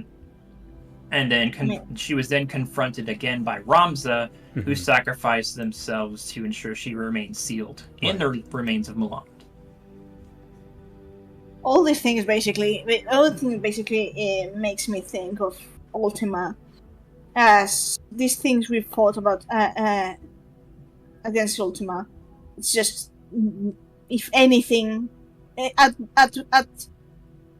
best, primals of Ultima. At worst, just avatars of Ultima. Just fragments of not standard fragments, but fragments that she can just manifest and be everywhere and nowhere at the same time. It's that. If anything, it's just an avatar of her true self. Yep. Because if she is able to be beaten away yet recalled again a couple of years later. In one war, she was sealed away, and then became dormant again. And then another time, and during the War of the Lions, she woke again, and then remained sealed. And then years later, we go in and pull another Amdapor and wake her up again. So that's 3 times that she's awoken. First time by Saint Najora, second time by the War of the Lions, and the third time by us. Right. She will continue to do it. Yeah. Yeah, that makes sense. And now that Heidelin's gone, it makes me question if that seal is gone now too. It will be, because the Zodiac Braves used themselves as a sacrifice to seal her away in Milan. So the first time she was sealed, it was by Heidelin herself. Yeah. The second time, it was the Zodiac Braves. But see, I don't.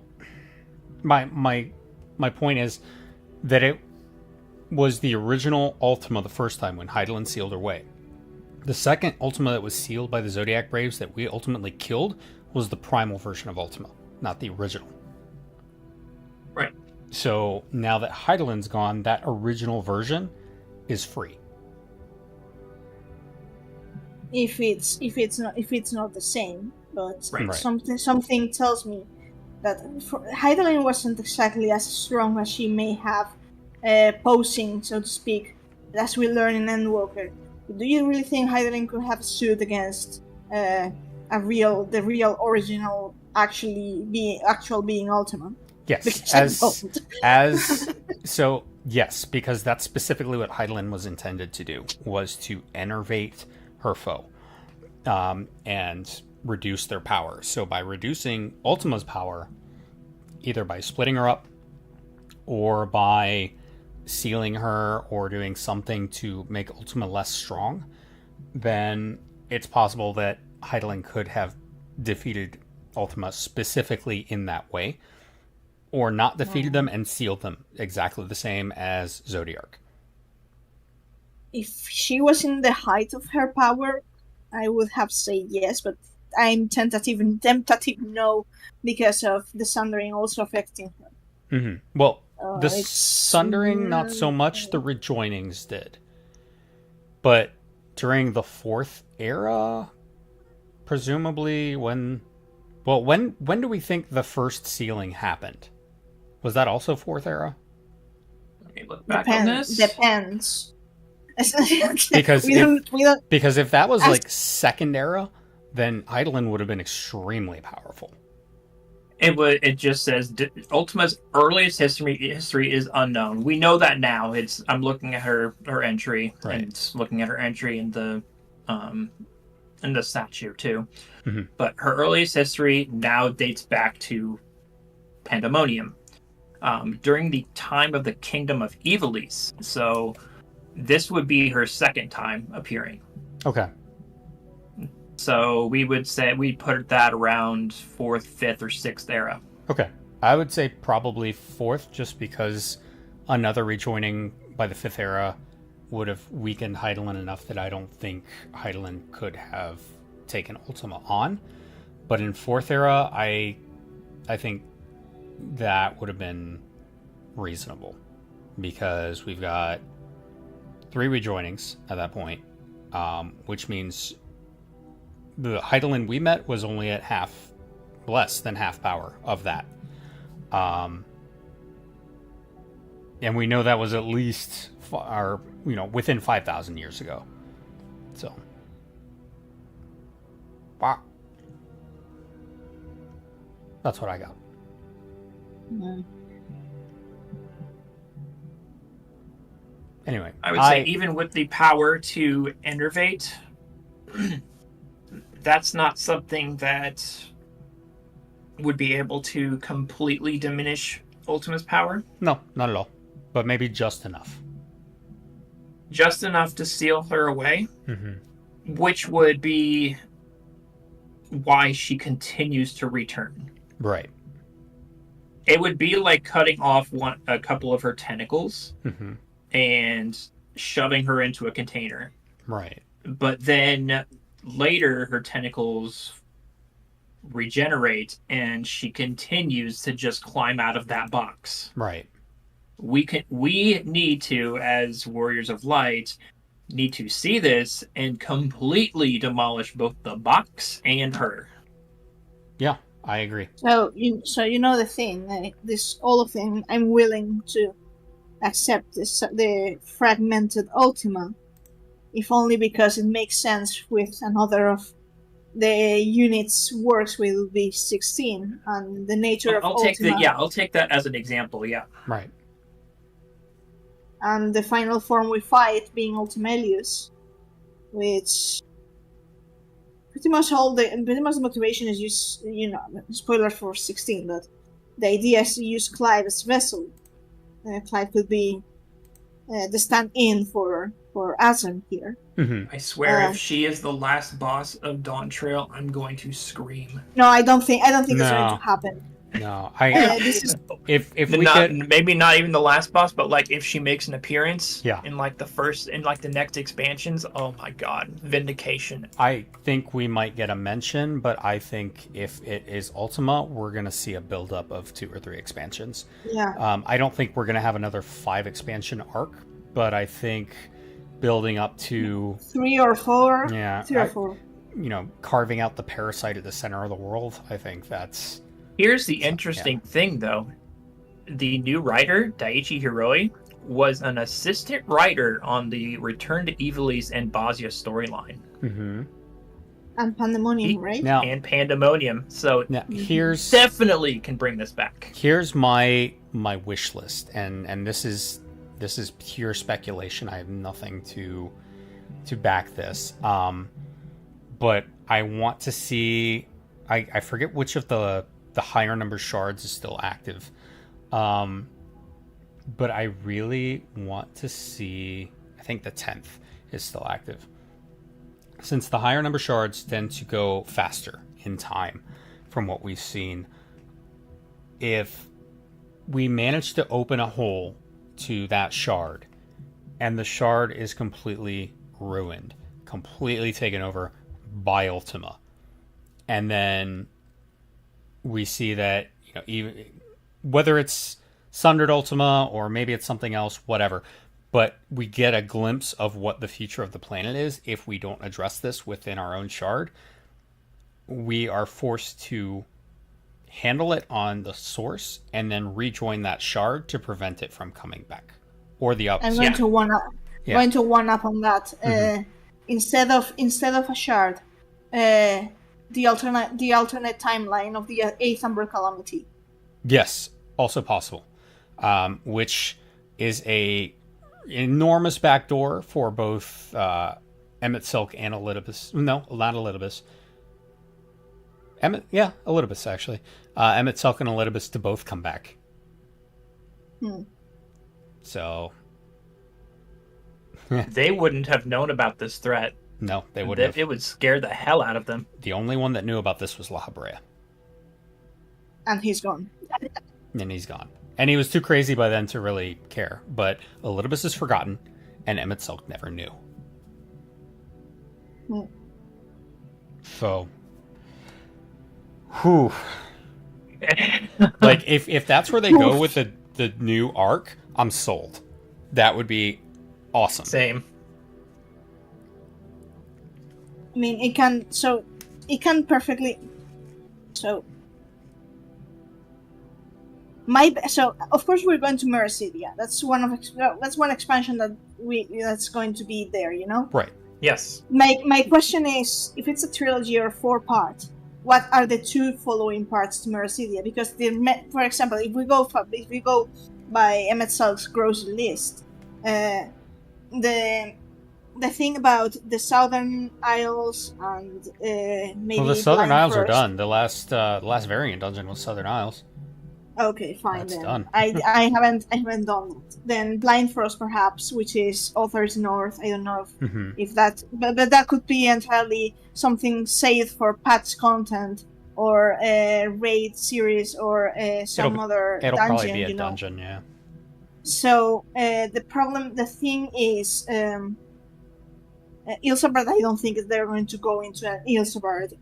We're going to be given snippets of Ilsabard at this point, though they should uncloud it. Shout out to Synodic Scribe.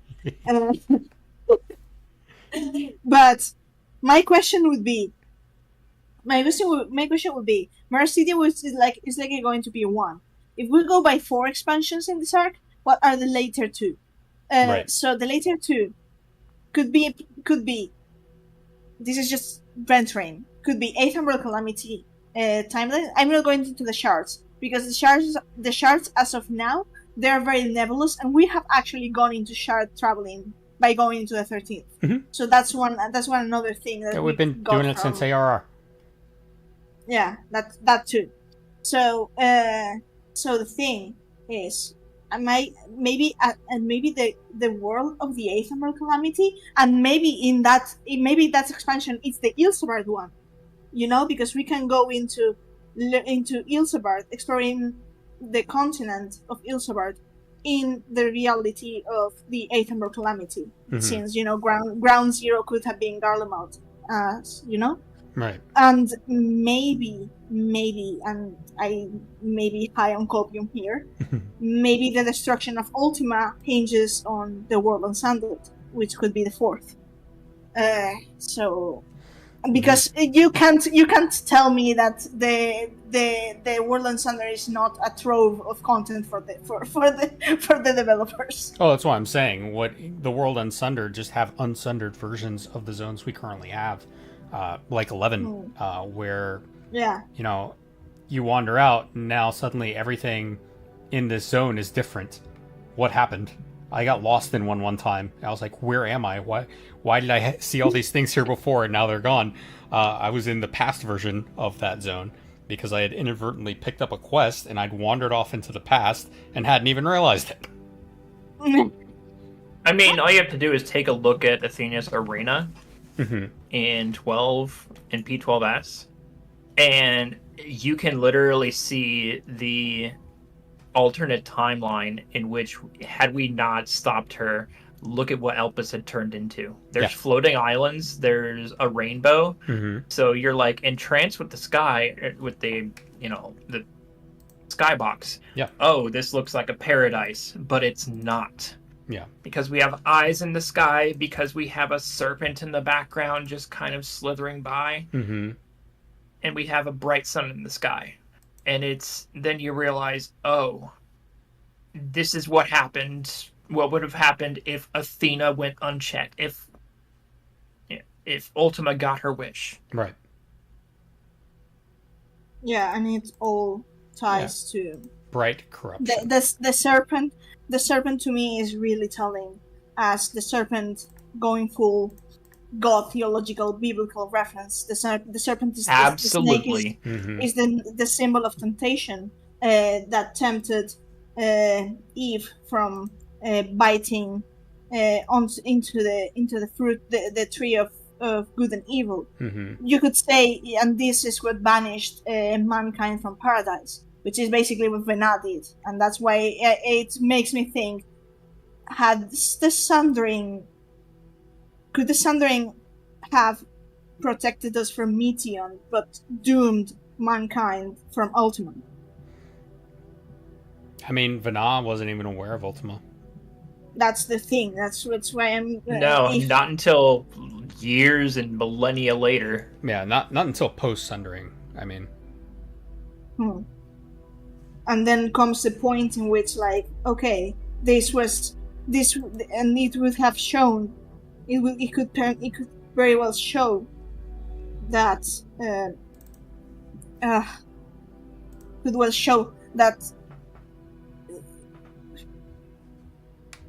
it would add the element of flow into the whole Sundering, and in the terms of, as of now, like, we understand the plotline progression as I've seen people describe Shadowbringers as the crisis of faith of of light, and I'm like, I don't really like in a game. So Final Fantasy is well known for the attack and dethrone god, a god, Yep. So having this kind of reverence towards a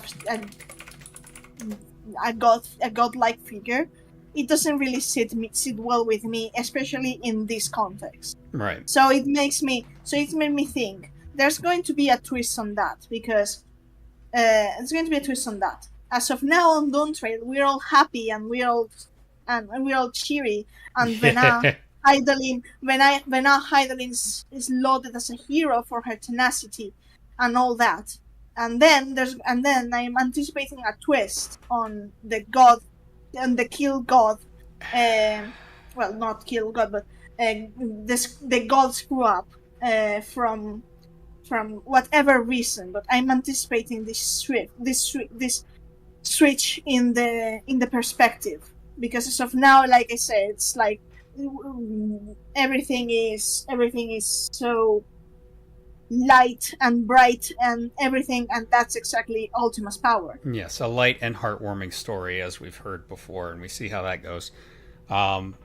So The paradise she offers. If you have heard anything out of the media tour so far, it's this is the lighthearted summer vacation expansion, wink wink, from the staff, that basically, this is going to be a very heavy expansion.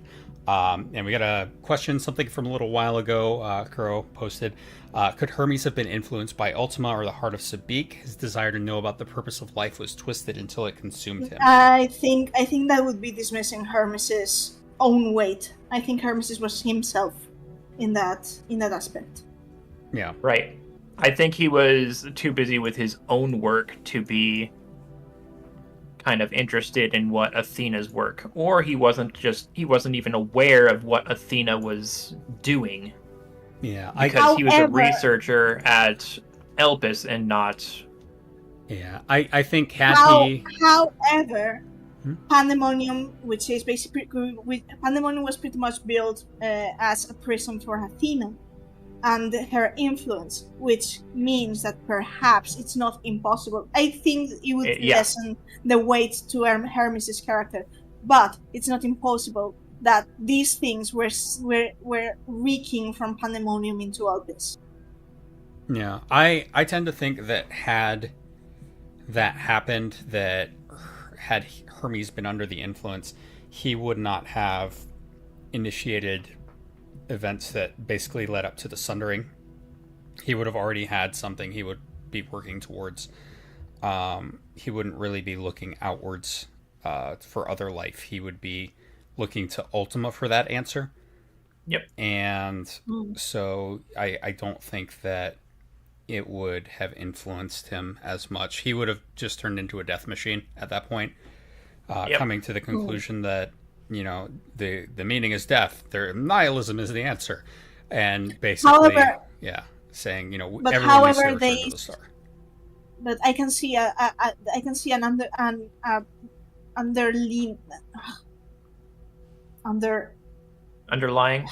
underlying. Sorry, English.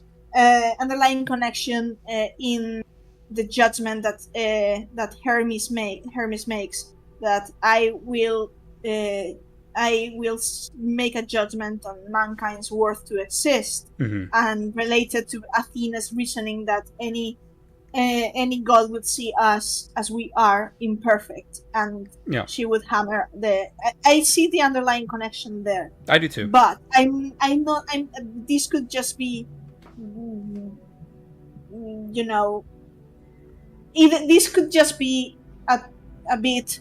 Like, I think that Yoshi did mention in one Q&A that the ancients sometimes would fall into the mindset of there's a bit of how did he call it? A bit like, I am in the position of making decisions that where they will make decisions that impact their entire race without consulting anybody. Yeah. Which is why the convocation existed in theory, Yeah. That's to avoid this. But Right. Then, But then yeah.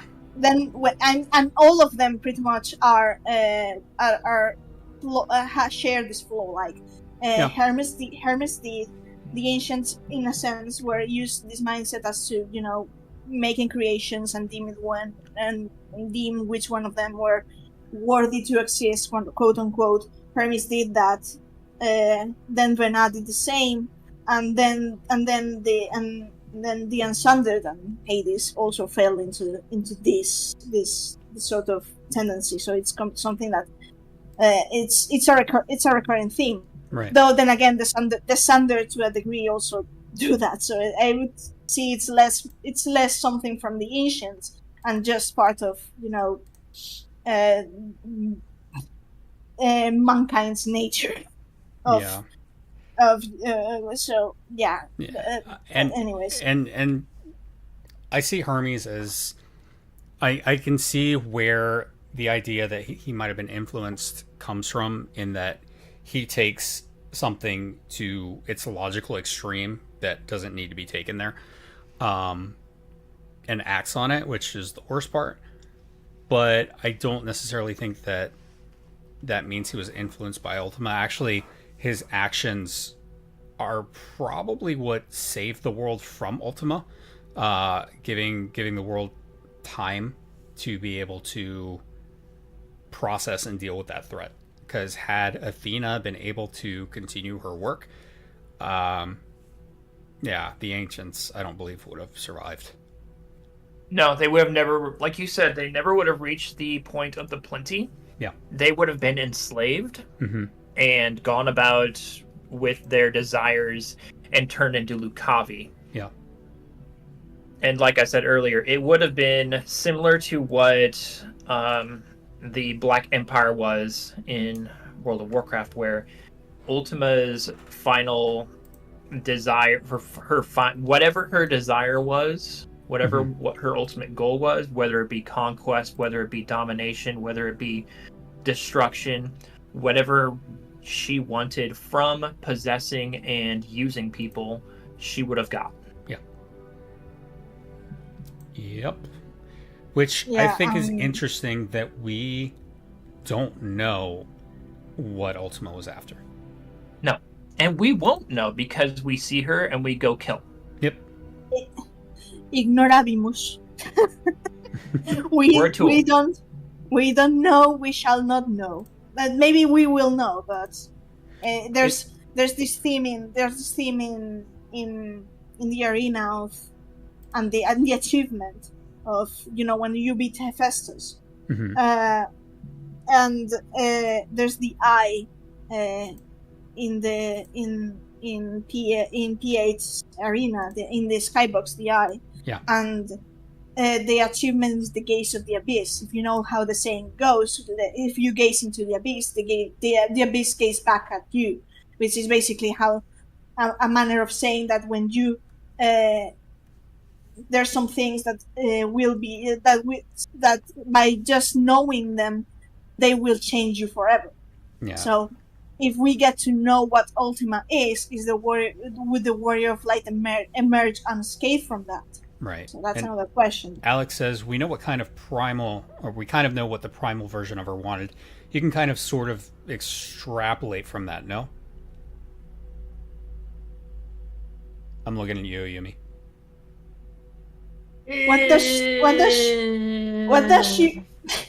she really want to, though? Because all we know from Ultima in Ivalice is that she wanted us as a vessel. Well, she wanted to be worshipped, but that just feeds into the primal nature, because worship is what gave the primal life. It makes the sustenance, basically. All we know of what she wanted would be through the in-game text and her in-game battle. And the text that she had was primarily that of a reverent god. She wanted, as a primal, people to worship her.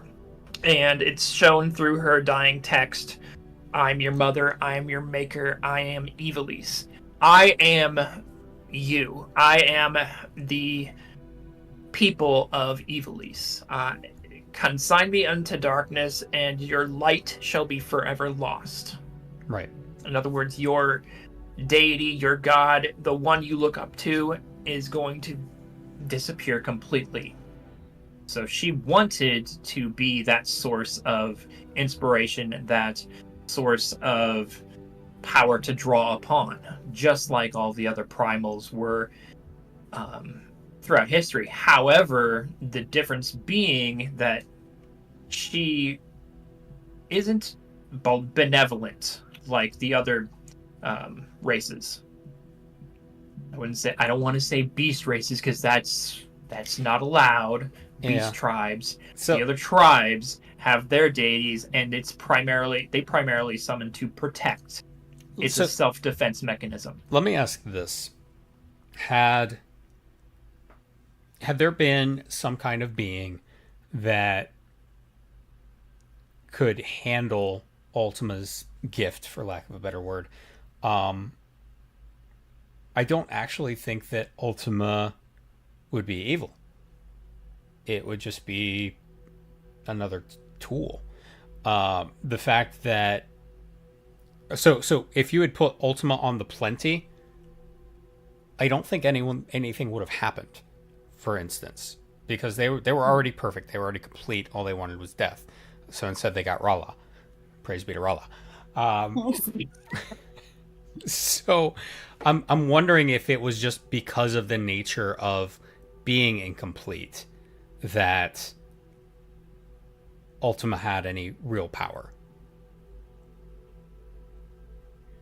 And here's that thing, though, that it goes back to, is that being not of this star, being not of this particular universe, the Na had limited knowledge of what threat Ultima possessed. Right. All she knew was to seal away Ultima, put it away, like I said, in that box.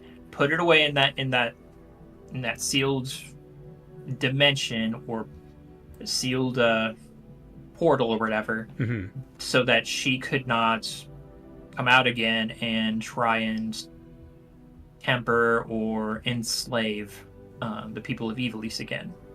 Question. Because Saint Ajora was the one who summoned Ultima, and he was a warrior of light. Of all people, a warrior of light. So one of Heidelin's own broke that covenant. Question. Because my brain has been a bit blurred after mentioning what does Ultima want, and my brain went to the three inspirations that I've taken notes last night. What if Ultima's motivation is, as a parasite, survival and ensuring this safe survival by infecting others as a host? And what if her aim is to become humanity? Become human, but That's more in interesting. a wider sense. And Yeah. I'm drawing this from first Final Fantasy IX and the thing about the substitution of the Gaian souls by Terran souls. By 16, in which Ultima wanted Clive as a vessel, and that was the vehicle for him and his kind to survive. 13th Universe, in that he tried to understand humanity and become part of their society by taking hope as his chosen vessel. Yeah, the god trying to become man. I like that. That makes a lot of sense too.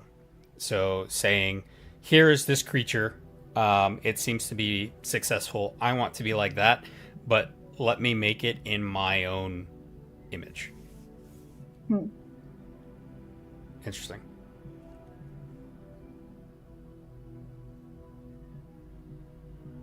There's a So- lot to think Praise be to about. Lo- You all say praise be to Rala. I'm like, well, praise be to Ultima, because I can talk all day about this and we- give you plenty of examples. We all need to believe in something. Yeah, I mean, and it's so interesting. And I keep going back to this because as soon as Ultima was the High Seraph was mentioned in Anabaesios, it's like everything adding up to that clicked. Like, oh god, this happened. Oh god, that means this happened. That means this happened. All the dots suddenly are connecting. Oh, this is way worse than I thought. Oh yeah. And it would be a nice version of the plot of the first arc, in the sense that Jensinger is an enemy from without Aetheris, but it ultimately came from Aetheris. If Ultima is an enemy that is infecting, as of now, everyone with, it would be part of us already if she has been infecting us since maybe the Sundering, depending. I don't really know. I think some part of me is still hung up in the Sundering being the critical point for Ultima. But regardless of that, if there's something of Ultima in all of us, and it would be something that is within us, but it comes from without Aetheris, which would be the inversion of the Jensinger. It would be, yeah. It's just so wild to think that there is another form of tempering out there, but it's not exactly tempering. It's brainwashing almost. It's completely taking over the mind. And it's interesting that, you know, we haven't even really thought or addressed about it in game proper. No. If the usage of Dalmascan Arcite popularizes, the merging could begin in earnest. That too. I could see, and this is kind of my horrifying thought, building on what I was talking about earlier. If Ultima was sundered, and there is a version of Ultima on every shard, then wouldn't those pieces of Ultima try and rejoin to each other? Absolutely. Yeah. As of now, like in 6.4 is hinted at heavily, is that the shards are naturally rejoining with the source, Right. which means that inevitably, and this is something that kind of relates to, you know, the scene, aside from the heart tugging scene with Themis at the end of the raid, which bastards. That's, thank you Yeah, for it screwed me up. really thank you for it nevertheless. But there's the closing cutscene of him in the sea, in the water, and there's this particular line that's like this how fascinating the truths that sleep that reveal at Sleep's Edge, because, you know, I assume that also being cleansed from his affliction of basically ancient dementia, also, you know, we know the Ethereal Sea does that, you know. Right. So, and then he says something like, "The course of history is written by the victors, is inevitable, and yet," and then there's this line. Should the star continue upon this path? Continue upon its path, and it's like, I can see two possible meanings here. One, that the course of history was written by the victors, the Sundered, and so the ancients were vanquished. But should the star continue on this path, perhaps the ancients will come back, because naturally the rejoining will happen, and the ancients will live again. This is one option. The other option is, did Themis regain his memories of what happened in Pandemonium and figured out the problem with Ultima? Because should the star continue upon his path, could hint at a threat that Themis at this moment before being claimed by the Ethereal Sea, remembers, and is like, and it's the thing is, I know that in Japanese the hint is that he's being reborn, but there's something really ominous about that line. No, I agree. And I don't think you're wrong. I think there is something revealed there that we aren't necessarily, like, it hasn't been handed to us yet. There's definitely a hint there of what's happening, because they're going to have insight on the world that we don't. I mean, Themis was there like with the whole thing about pandemonium. Mm-hmm. So, and we know that, and then there's the thing that Asem and Themis were close friends to the point that their whole idea of investigating pandemonium was pretty much Asem's. Yeah. And Like we know Asem. like La Habrea says when he first reconstitutes, he's like, I don't know where we are or what's going on, but I'm not surprised you're here. So, another thing that has me, now that I'm recalling the lines that La Habrea said, that which you can basically dismiss easily as La Habrea and Convocation being like a bit like, oh, this is Athens doing. This is, of course, their way of, they inevitably end up mixing everyone into their shenanigans. But there's, now that we've been kind of going into the possibility of Asen being affected, or something that Ultima is after too, or someone that may have been influenced by Ultima in a degree, even though in the end we're likely going to face, if this is the case, we're going to like to have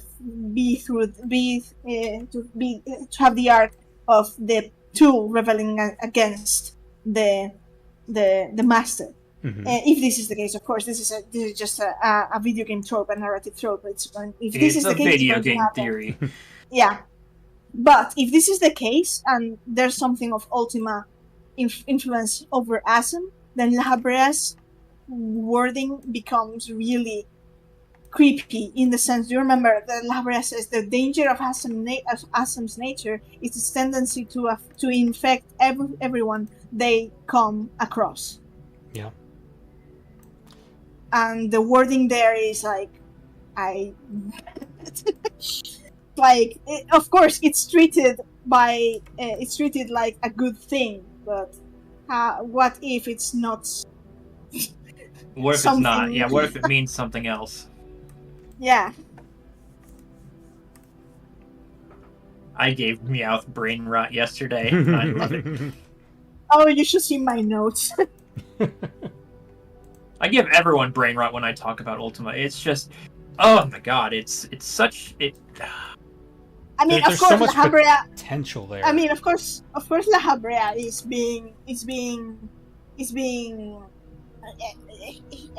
being his stern, strict self that doesn't really enjoy Asem stealing his concepts for their shenanigans. Laha's just frumpy Asem has better riz than him. Not wrong.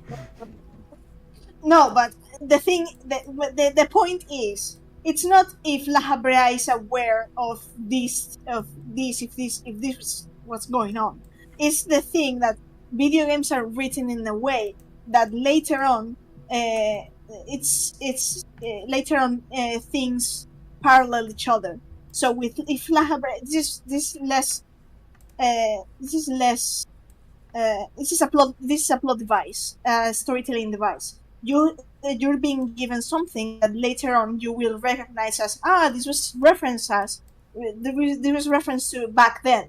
So I'm not saying that La Habrea is saying that Asem is infectious in this particular way. I'm only saying that the wording of this could later be echoed in a future major plotline. That's what I'm trying to say. Yeah, I think that particular line does a good job of both doing a little bit of foreshadowing and explaining why we've had so much outsized impact in the world. Yeah. So it's both looking backwards and forwards. And I have two more points I would like to bring up, which one of them is Claudian and Erechthonius. The thing about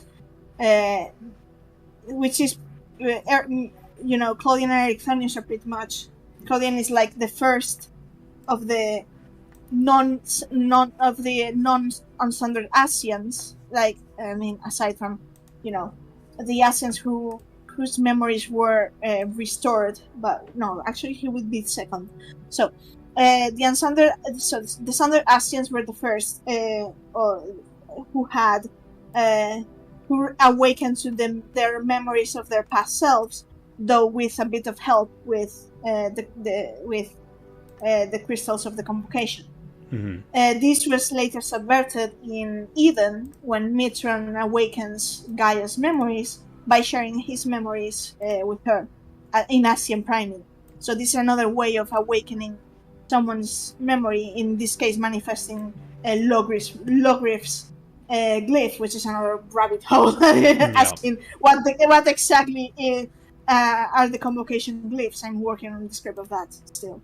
So, and then we have Claudian, who awakens his memories of Erechthonius by the intervention of Erechthonius' memory going inside him, to the point that he is both Claudian and Erechthonius, and he could and this could signify a coming trend of the Sundered starting to remember who they were and not being conflicted as in they could be both, and starting to regain and restore their memories into the ancients, which is kind of. I was really hoping for that when it was in 5.3,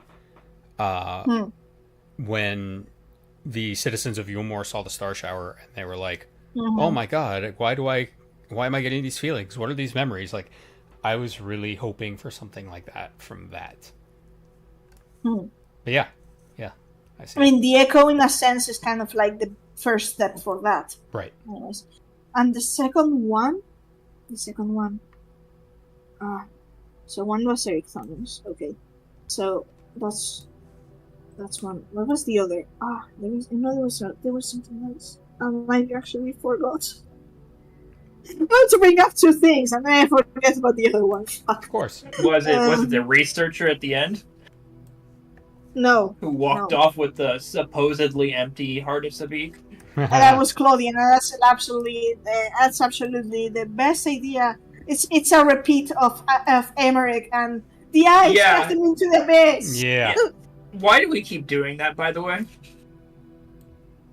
Well, you gotta keep the plot going. And yes. So the other thing I wanted to bring up is Athena's last attempt in carrying out, maybe it's just spite, but there's this thing, the ultimate threat that she tries to attempt is Ultima in the Ethereal Sea. And that's something that really brings to mind Line Returns and the obliteration of the souls.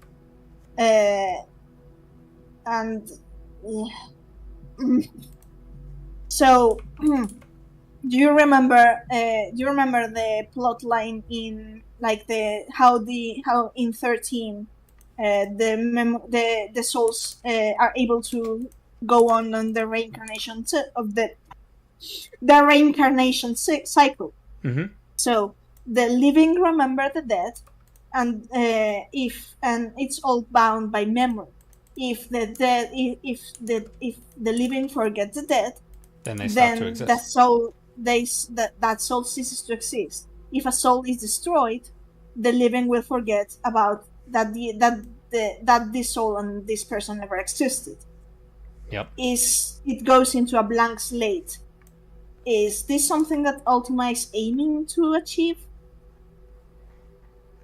because if so, it puts if this is part of Ultima's remolding of sorts of mankind in her image, in a kind of a mirror, a bit of a mirror there to Bunvelsa, which is really interesting.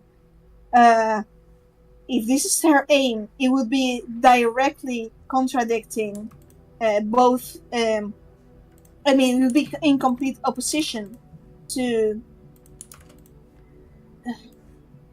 It would be so. There would be first condemning the ancients again to oblivion. Right. Two, it would go straight in as a threat to Emetzel's last request, and also the wish for Asem, Emetzel, and Hythlodaeus to reunite in a future life. Mm-hmm. So, in terms of personal threats to the Warrior of Light, as of now, that's a very much personal threat. You know? Right. It really harps on the personal aspect of the Warrior of Light, and something that they actually take to heart. So, There's also her one line in the raid. Simmer does the light of life before rising to the heavens in a cleansing conflagration and of divine benevolence. cleansing. Simmer is does the light of really- life. Dying does the light of life. Again, referring to dying. Simmer does the light of life before rising to the heavens, souls returning to the life stream, or just rising out of their bodies completely. Before rising to the heavens in a cleansing conflagration of divine benevolence. Cleansing is a So- word that really sits wrong with me in this context. I want to say that she sees people dying as a way to cleanse them of Heidelin's influence, of someone's influence. Yeah. It's a rapture too. If we think about how ethereal mechanics works, that makes a lot of sense. Because then, for example, if the Warrior of Light were to die, the Blessing of Light would be gone.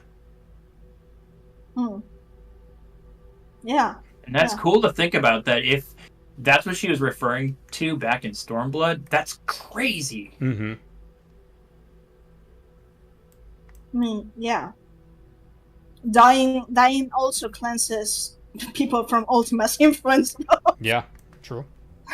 But then, who's to say Ultima can't just reach into the life stream and influence the life stream directly?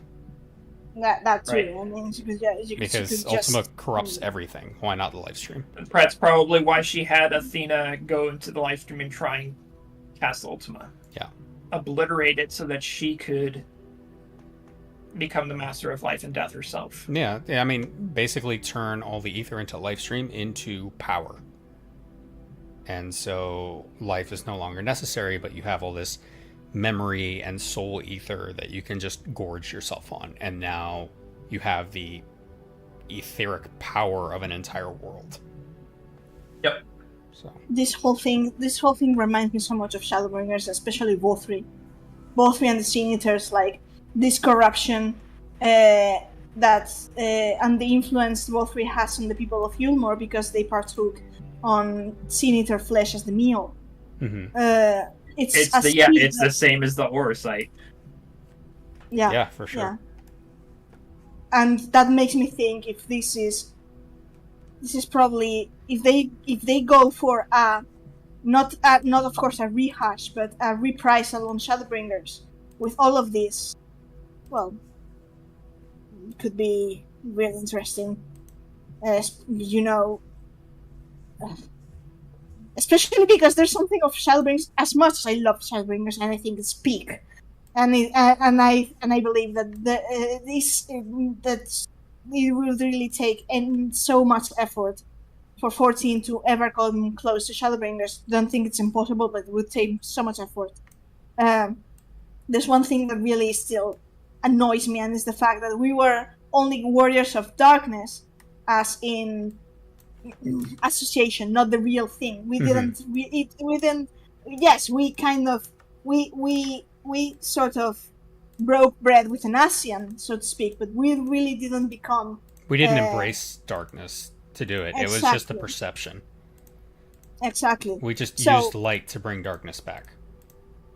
yeah, and and and it makes me think the whole thing, especially with the whole thing about the Aethermore calamity, and Emmett Selk and Elizabeth being alive in this timeline, and so because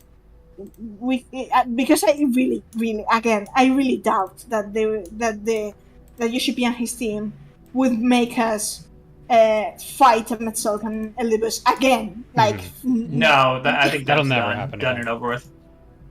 So if we were to seek out from the Asians in this, like right now, we do have something at least to convince Emmett Selk. We have the Asian crystal. We could just show him, hey, this you actually gave this to me, and I'm your your chosen successor, and all of that can. Like, remember that Emmett Selk was willing to discard the whole plan just because he glimpsed Asam Soul in the Warrior of Light, and that was enough to make him be like, I'm going to try and reach out and find a third path together. That's the one that's not Heidelin nor Zodiac's path. Yeah, he So- tried. We screwed that up, though. We screwed that, yeah, but that was the intention, which means that that's something that may still be there in another reality. So that's why I'm thinking maybe we're eventually put in a position, an expansion, in which we actually have to work with the Asians, not just try to understand them, but actually work with them as partners. Because I mean, the rejoinings as of now, they're inevitable. They're drawing closer into the source. There's no hiding anymore to try to keep them apart. So it's going to happen. How it's going to happen, I don't know. I don't know if it's going to entail more parts, additional land masses being added to the source, the people of these shards appearing suddenly in the source and avoiding death. I don't really know. But all we know is that the rejoins are an inevitability. Yeah, and So- I mean, I had talked about that natural rejoinings happening back in Shadowbringers. So I don't think that's wrong. Yeah, I don't know. I'm curious to see how that will play out, for sure. So, but we are actually way over time today. So, but this was a really good topic. So thank you all for joining us, and thank you guys for being here today. Appreciate it. And of course, next week we will be back. We'll be talking about both the media tour stuff that came out and Final Fantasy XI. So that'll be exciting. I do have to go a bit into 11 context because it's the one that I'm the least Familiar with. Yeah. Uh, So there's a lot there. It's just like if you think ARR has a long lead up, 11's is even longer. But once you get into it, there is a ton there to unpack. There's a lot of 14 that comes from 11. So I'm excited to get into that. There's one thing here. Heidelin, without a plan to keep the rejoinings from happening, did she really want to keep the rejoinings from happening? Because first, the calamities, she knew that the calamities were part of the time loop she wanted to preserve.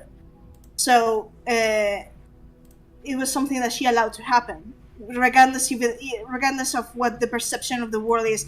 Like, the usual, so many calamities, 7 too many, and be like, but it wasn't something that was actually needed. The Warrior of Light, as she met in Elpis, was the product of 7 calamities forged the Warrior of Light into the weapon she needed. So and afterwards that the Sundering served the purpose of having a half ether, half dynamite entity that could survive Meteon.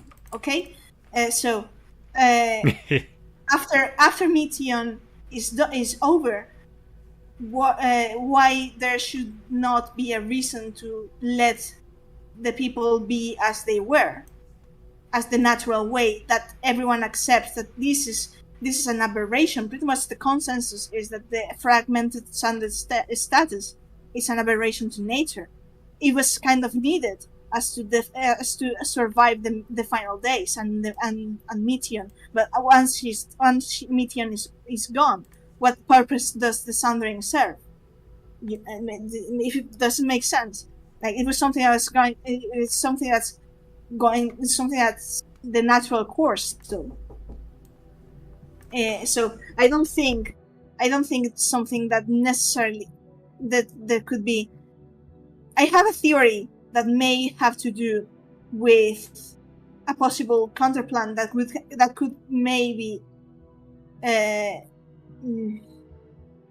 have a theory about that, but it could be placing Vena a bit into a villain antagonist category, and so I'm a bit hesitant to go through that.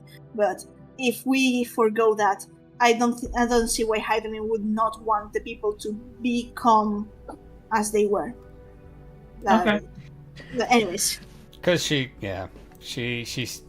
doesn't want them to become overly reliant on whatever. But anyway, that's a topic for another time.